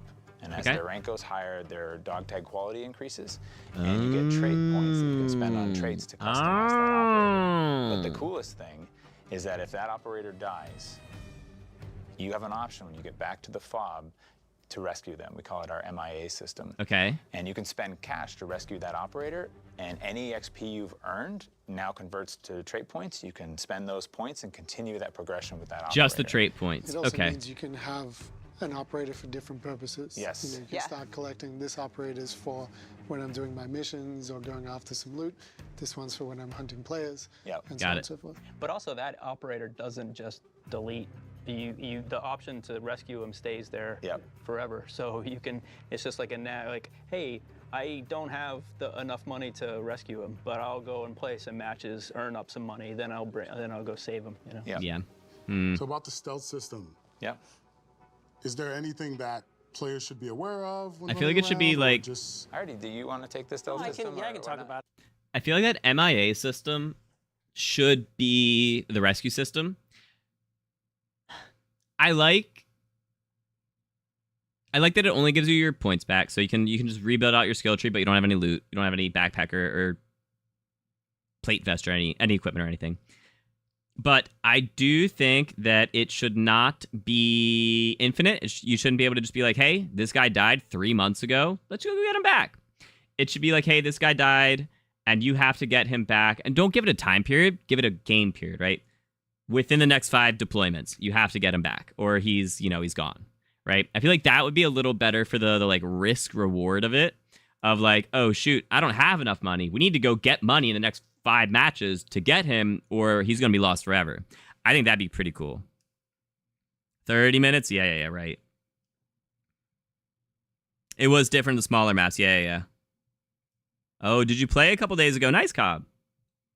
So our stealth system is different because it's not binary. It's not one of those things where the AI sees you and all of a sudden the switch is flipped. Like a timed tombstone? Timed, but not timed based on like real time or anything like that. Just timed based on, oh shoot, that was my last match of the night, but tomorrow I'll still be able to go get him if it's within the first couple matches. Or if it's like, oh, that was the beginning of my play session, I have to get him, but it has to be in the next couple games, which will be in like an hour or two, So that's why I think having a system like that where it's not necessarily infinite, there is a time, and it's a time that works for everyone, right? My 5 matches are the same as your 5 matches. It doesn't matter if I take a week off, if I go on vacation, I can still come back and do that. I haven't played 5 matches yet, That's what I'm thinking would be cool. If you do get detected, Tombstone, like from Modern Warfare Zombies, is what she meant. And after compromise, you kill AI, now your star system starts to go up. You get 1 star, okay, stars. And reinforcements are coming in. You go all the way to 5 stars, and we're going to send, Death Stalkers after you, Hunt Squads. We may even send some Riot Shield guys after you, so the world's really going to react pretty say strong tank. If you push hard. Yeah, I've had that experience. It gets pretty gnarly. Did you survive? I tried my best, like running away from them. I could not hide from those guys. I think Scott Carpenter was watching me trying to get away from them for oh my God. 2 or 3 minutes. It got really crazy. But I should say also, it's opt-in. So if you, like Jeff said earlier, if you disengage from a POI and go off into the woods, we know that, we detect that, and we go, we're pretty sure you don't want this, and we let it kind of calm down naturally a little bit. Your star level just dissipates, Might there be any extra rewards if you're willing to risk it all on the star system? There's only one way to find out. It's by killing those guys. Day one. Tell us how looting and crafting. Oh, gee, I wonder. It's been a group effort, right? From the design of Hajin to what kind of loot you're going to find in the game to the containers. And the goal from the start was that there's a logical layer to looting. So if I'm from the buildings you go into, so if I'm looking for military gear, I'm going to be hitting police stations. If I'm looking for medical gear, I'm going to be hitting clinics and hospitals. And okay, that right there is good. So I think it was Macro said earlier, just a bunch of POIs. Hospitals was plural. That's just a type of building. That's not necessarily a POI. Tombstone glitch.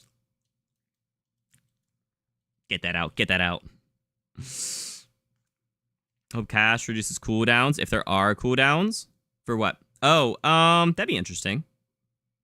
Sucks no zombies. Only 2 maps left in Black Ops 7. Only 2 maps? We still have 2 maps. Think about it like that, dude. We still got 2 dope maps to come. People gonna be camping in the woods. Just to get their stars off. That's fine.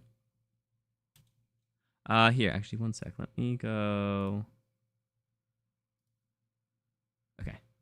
if I'm looking for printer materials, I'm going to be hitting residential buildings, I'm going to be hitting gas stations. If I need radiation gear, I'm going to be hitting the fire stations. And if you need money. And if you need money, you got the vaults, you got the cash registers. We also pushed really hard if you are desperate and you need a bandage to heal your wound, that every bathroom generally has a medicine cabinet, so you can check. That's what they had before too. There was always a medicine cabinet in like every bathroom. As much as we can, to where I think I might find something, I can go to find that thing. So that's kind of like layer one to the looting system. It also gives really strong purpose to the looting, because all those items those places you're going, you're also finding crafting materials. So if you didn't find the thing you were looking for, if you didn't find the plate carrier in the police station, you can come back to the fob and you go into your printer, and if you have the right printer ingredient, you can print your plate carriers, you can print your backpacks, and much more. There might be some items that you need to craft more powerful items that you can only find on roaming commandos or on bosses. Yep.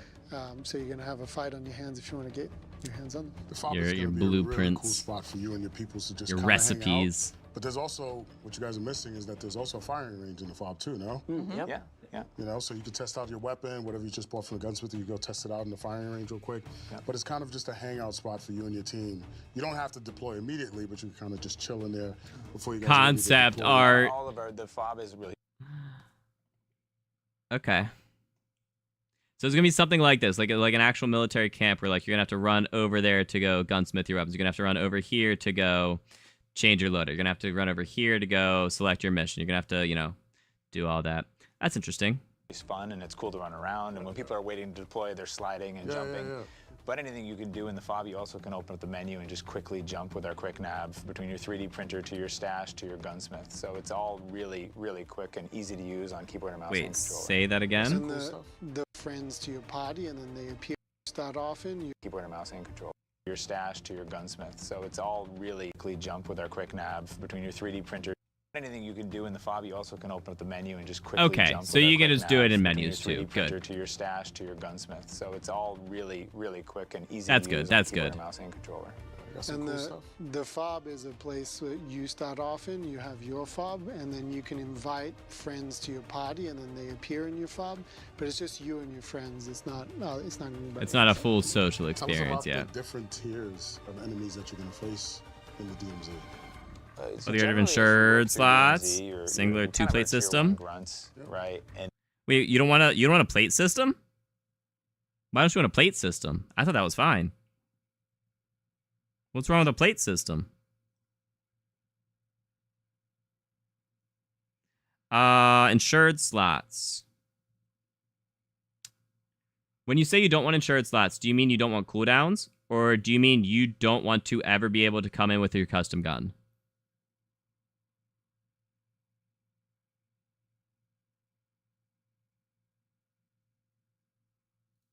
then some areas are tier 2s, and we go all the way up to tier 4s, right? Tier And 4 those are enemies, kind of like the okay. scary hunt squad guys that are coming after you. Yeah. And then They were beefy a layer before. on top They had of health. that are our lieutenants. Our Lieutenant, lieutenants are very okay. dangerous AI. They're never alone. And then Mundy should talk about the next layer of that, which is our roaming commanders. Oh yeah, which Jack mentioned, roaming commanders are going to be the hardest, and we really are looking for entire squads or even multiple squads to take these guys down. We have drone Right. swarms, death stalkers. Yeah, so another one of our roaming commanders is the Is that the Juggernaut, tank? and we bring The the Jug, Juggernaut back okay. this time, and they have depleted uranium rounds. And those Oh. rounds will absolutely melt your armor. They'll also melt your vehicles. I mean, they will take them out so fast. In fact, I was Depleted testing out some of these uranium. mechanics locally at my desk, and I forgot that I had spawned a Juggernaut, and I'm in a helo going past it, and it just melted my helicopter. It was done. And I didn't have a parachute, so I fall to the ground and I'm dead, and I'm just like, well, I guess that works. Yeah. And then the Yeah. They were saying in the blog post that a parachute is something you have to craft. That's gear. You have to craft a parachute, which is interesting. It sounds like the depleted uranium rounds are basically replacing armor-piercing rounds, where they're going to smoke your armor or smoke vehicles, but maybe not do anything extra against flesh. I don't know.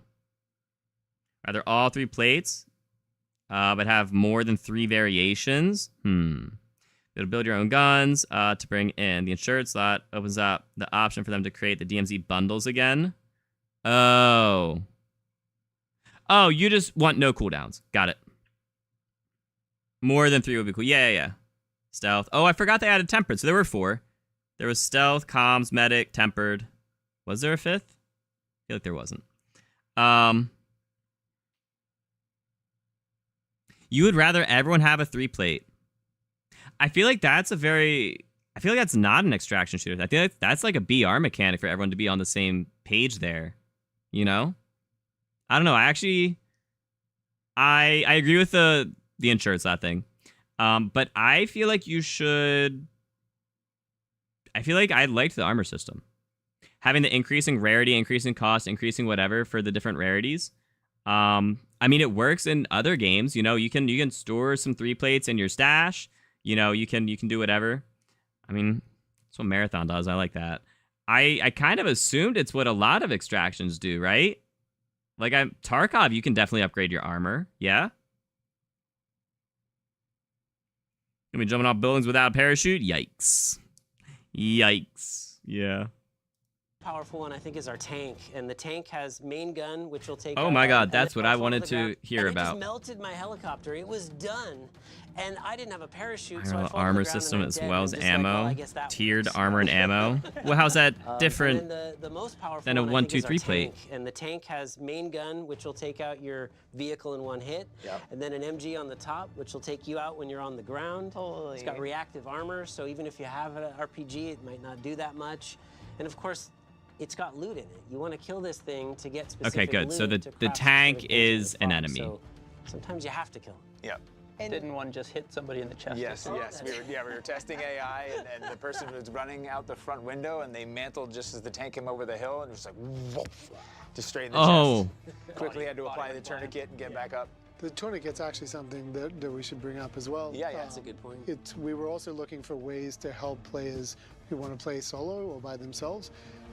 In terms of being able to like get back up in the game at least once. So the new health system that the team designed is you have 150 health, Okay. but then if you get knocked down, you can sacrifice 50 health off your health bar to basically apply a tourniquet to yourself and get back up. Now you have 100 health. Oh. You need to find a med kit or a bandage in order to restore that last To 50%. restore your max health. So it's a way to That's soften the really blow when you cool. go down and let players get back up and be able to play more in the game mode and Can you do it twice? Can you go down to 50 health? Revives, or is this sort of replacing that? No, self-revive is something you can have on top of that. Oh wow, awesome. So that's Yeah. going to give you a lot of survivability. Yeah. In so many of these other extraction shooters, like you go Interesting. down and you're either yelling for help or it's game over. And so we like the idea that the world is hard. It's really hard. But if we give you a little second chance. Interesting, interesting. Way different. You have tier 4 plates. You still get hit by tier 6 ammo. Oh. How many extraction shooters have that outside of Tarkov? I don't know. Well, I guess I think Delta Force had something like that, right? You buy like purple ammo or something when I was watching people play it. I don't know. I like keeping it simple for this, where it's like you don't have to. If I'm getting shot by that gun, I know that gun is going to do, about this much damage. It's not that, oh, they only have tier 1 ammo versus tier 6 ammo.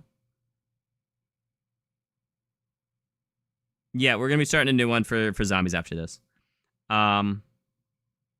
Yeah. I like the plate system, and I like not having tiered ammo. I actually, yeah. Big learning curve. It could be. Delta Force, ABI, Tarkov. Interesting. Huh. I feel like that's not what COD's going to do. With them saying they wanted it to be, like, accessible. They wanted it to, appeal to just as many audiences as possible. I definitely don't think they're going to do something like that. So we have a system in DMZ that's really going to engage any type of player. Talk to us a little bit about the bounty board, Jack. The bounty board is something I'm extremely excited about. The idea for it is that as you killing players, as you do, you're going to start accruing a bounty over time until eventually we're going to have leaderboards where we can call out every week the top bounties in the world. We're going to be able to say every week the ones that have survived, the ones that have died. We can call them is it a weekly reset? And then you as a player can decide, hey, I want to play as a bounty hunter and I want to go hunt these people that have bounties on their head. If you get really high in the bounty kind of spectrum, you can get to the place where your position is actually marked on the map. So for somebody like myself, I'm excited about it because you can kind of be on the map and it's kind of just like, hey, come hunt me. It's a little bit like putting a contract on yourself where it's like saying mark me as a target and then invite everybody to come fight you, essentially. So you're also going to have the player killers, like they're the taking out those bounties. Yeah. But to your point earlier with active duty slots, you can kind of customize your setup to maybe have a couple different builds for that. Right? Totally. Yeah, you could have an operator that you've equipped as your bounty hunter type that you're going to go chase after other players with. I think it's important though that all of this, we also want that like players are a source of cash. They're obviously a source of whatever. Players are a carrying on source this. of cash. In order for you to interact with like the 3D printer and other systems in the game, you can interact with the world, you can interact with players. There's various different ways to acquire what you need in order to move your fob up or acquire the gear that you want or craft an even better weapon. So all those systems kind of interplay with each other to make the DMZ universe. That's very interesting. So it sounds like it's an iteration on the dog tag system that they introduced with DMZ originally, where, you know, it was after X amount of deployments. So you had to do, it was up to 10 deployments, and I think you had to complete a contract in each one. And that would get like your streak up, and the higher your streak, the more expensive your dog tags became, where, you know, if I wanted to sell those dog tags, like you would just get money for it or something like that. I don't fully remember, but like if you found someone who had like a Damascus dog tag, like that was crazy. That was money right there. I think it was worth like 50K or something. Like that was a lot. And so it's just going to be more of a, instead of a, oh, you know, you start with the bronze, at 3 you go silver, at 5 you go gold, at 10 you go Damascus. It's probably going to be a little just more like, oh, every single one is just smaller steps. It's, you know, just kind of like actively just progressing versus like having big steps. That's interesting. Yeah, COD won't do that with ammo. Yeah.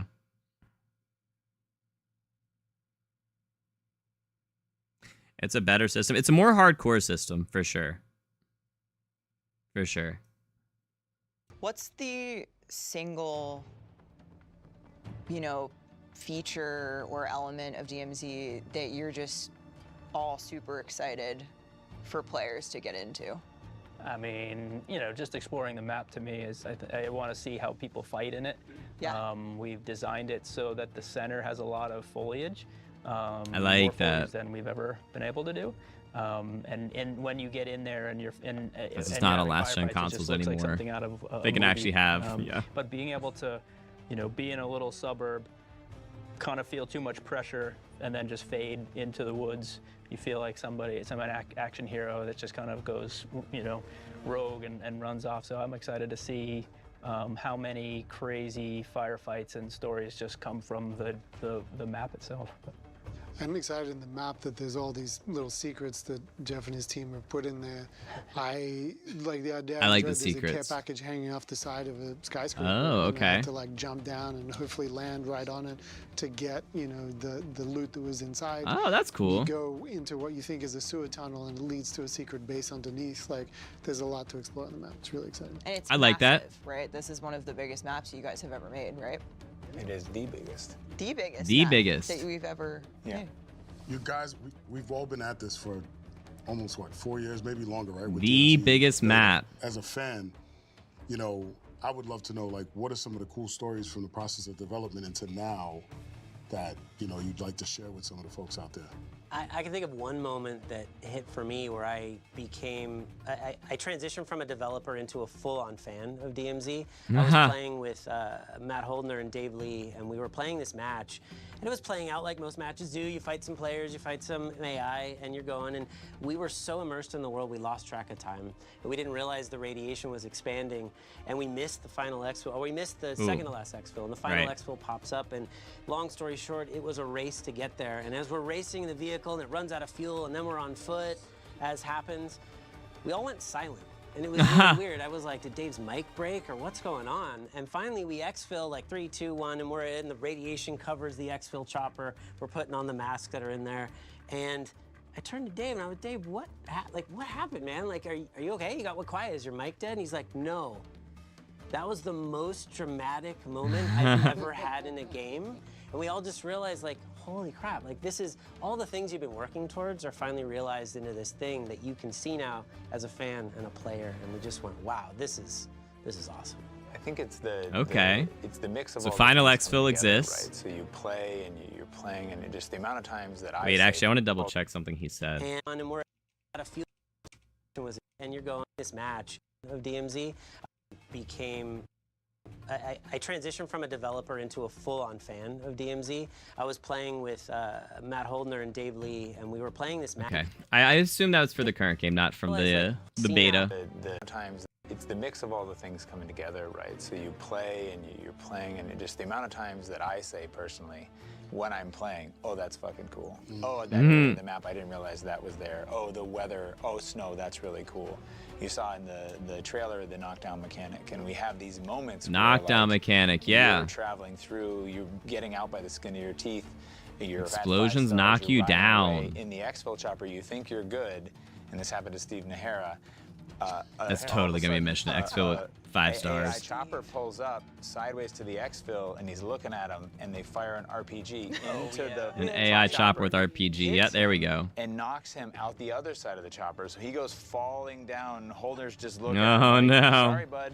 And then Steve, we thought like, oh, was gonna be sad or frustrated. He just came over and he was like, I Just had laughing. the coolest thing happen. This happened, and then I did this, and I wasn't careful, and I fell, and I saw the chopper as I was falling down and hit my back. I was in the back Cinema. of the chopper when that happened. And he was talking to me for a second. It hit.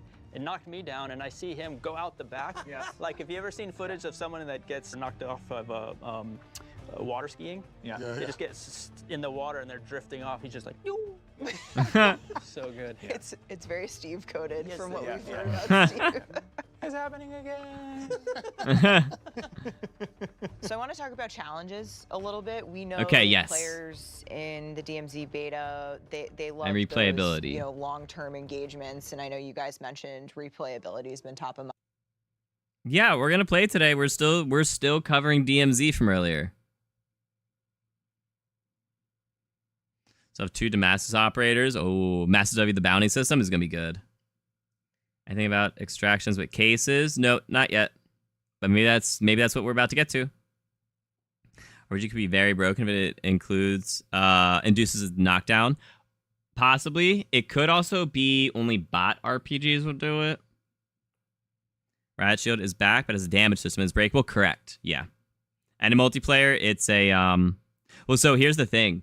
Assuming it's the same as multiplayer, it's a field upgrade. It's not a weapon that you can exfil with. It's a field upgrade that has a health bar, essentially. Oh, that old gen are out? Yeah. So, hopefully you won't be able to have just a bunch of people just carrying it on their back. Yeah. Damascus tag for that stupid mission? Yeah. Mind. Things like the Serpentine camo, for example. Like, Yes, Serpentine camo.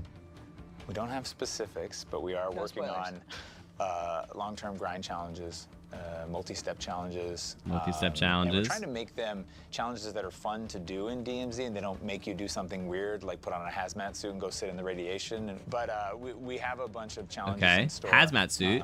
And then we know that a bunch of people are fans of the Serpentine Challenge, so there's that was good. The spirit of that is in some of the stuff we're working on. The spirit of that. Okay. Is that everything? Thank you for joining the COD Pod today. We got a game to finish making and some play tests to attend. That was As good. you can see, we take play tests seriously here. Thank you for tuning into the pod. If you want more information on DMZ, check out the Call of Duty blog. We'll What see you in is the next that one. infinity word? What did that Call of belt Duty say? blog. We'll see you in the next one. I can't read that. Bullpen? Champion? Oh, okay. Think of the tags in case anyone needed it for Serpentine. I don't think you needed. No, you don't need a Damascus tag for Serpentine, right? Do you? You needed your own, right? Right? Oh my gosh, I forgot about that.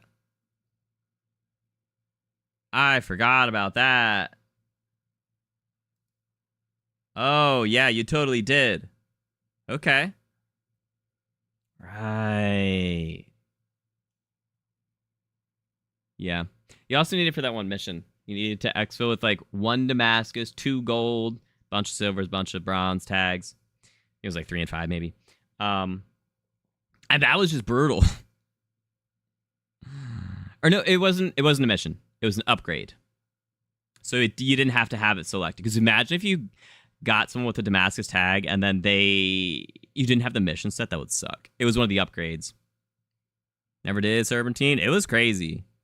That's actually, I think that's the only time I've played with Lego, actually, was the Serpentine camo. How'd a lot of people get it? Never really worried about getting your own. Wait, actually? Right, because only one person could get it at a time. I wasn't a fan of that. At the start, you need someone else's. That's what I thought, which was just, like, bonkers. To require someone else's Damascus tag is crazy.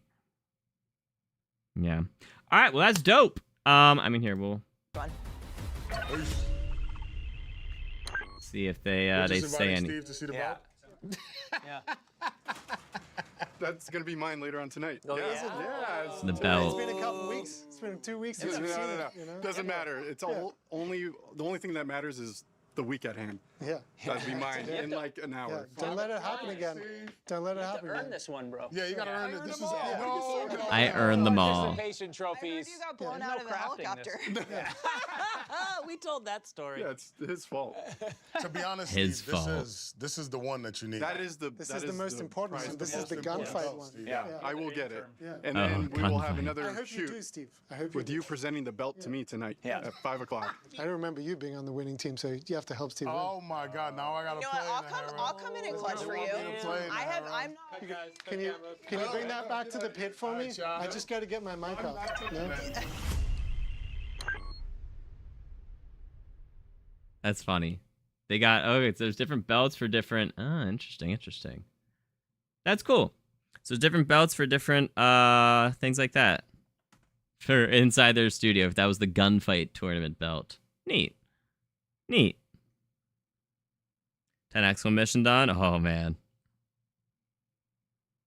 A few runs getting for people.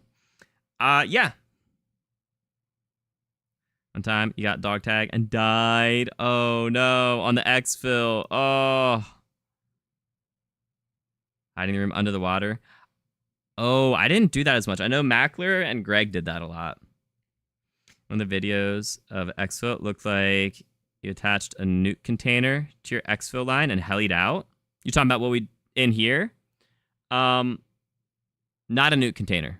Well, maybe, but it's oh, what is it called? But it's a hook. It's that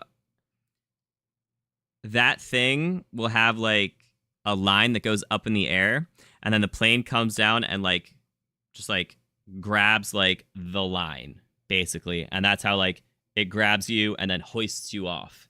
Is how those work. I think that's how they started doing stuff in like Warzone too. For at least like the outro cinematic is like that's how the winning team gets like evacuated or something like that. You, Greg and Mackler. Oh, okay. Yeah, so that's cool. And I mean, they had the golden weapons too, the fully kitted weapons. So I feel like that might be the 8 attachment weapons then. That's pretty sick. All right. Suggesting your own stream. Yeah, isn't that crazy? That's funny. It's probably because I just had my own stream open enough to like change, check the membership messages and check, the change details and whatnot, that it's like, oh, he likes watching this. That's I like that thumbnail. I do like that thumbnail. All right, so we're gonna go hop over to some Rogue Run on zombies. So give me a second here. I'm also starving. I definitely ate a little earlier today. All right, give me a second to go set that up.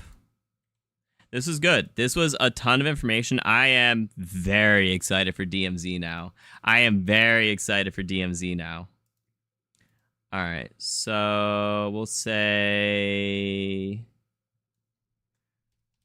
Rogue Run with viewers. All right.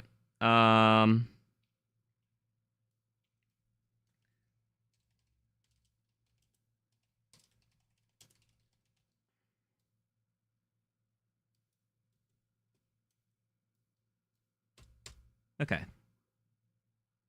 Oh, I'm gonna need a different thumbnail for that.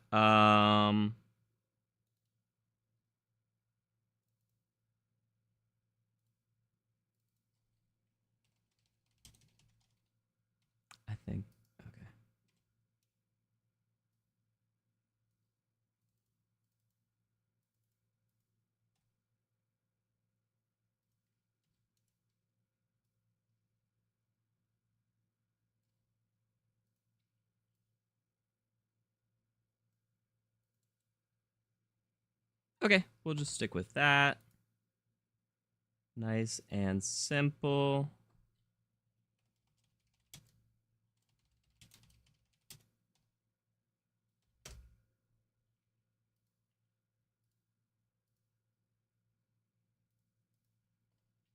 Huh? No.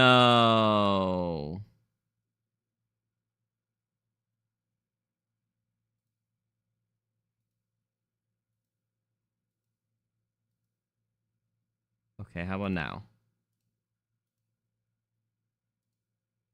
Okay, that worked. Great.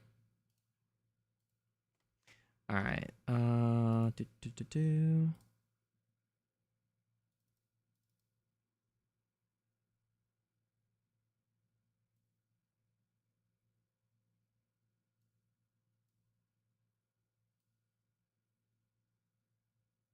Okay. All right, we're gonna set that up for. Dude, honestly, I need to grab some food. We'll probably just do that before the first game. Here, we're gonna set it for 5 p.m.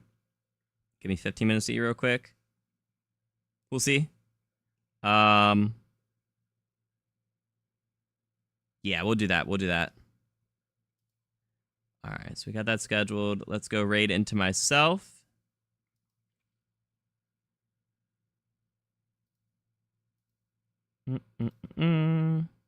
And the big reason we're doing this is because of copyright issues. Because we did indeed watch that Xbox showcase, which absolutely had some copyrighted music and whatnot. So we are going to do that. All right, thank you guys for the 36 likes. I really appreciate it. Thank you. You guys are wonderful. All right, Dak with a hydrate. Cheers, bro. No message right now. We're going to do that later.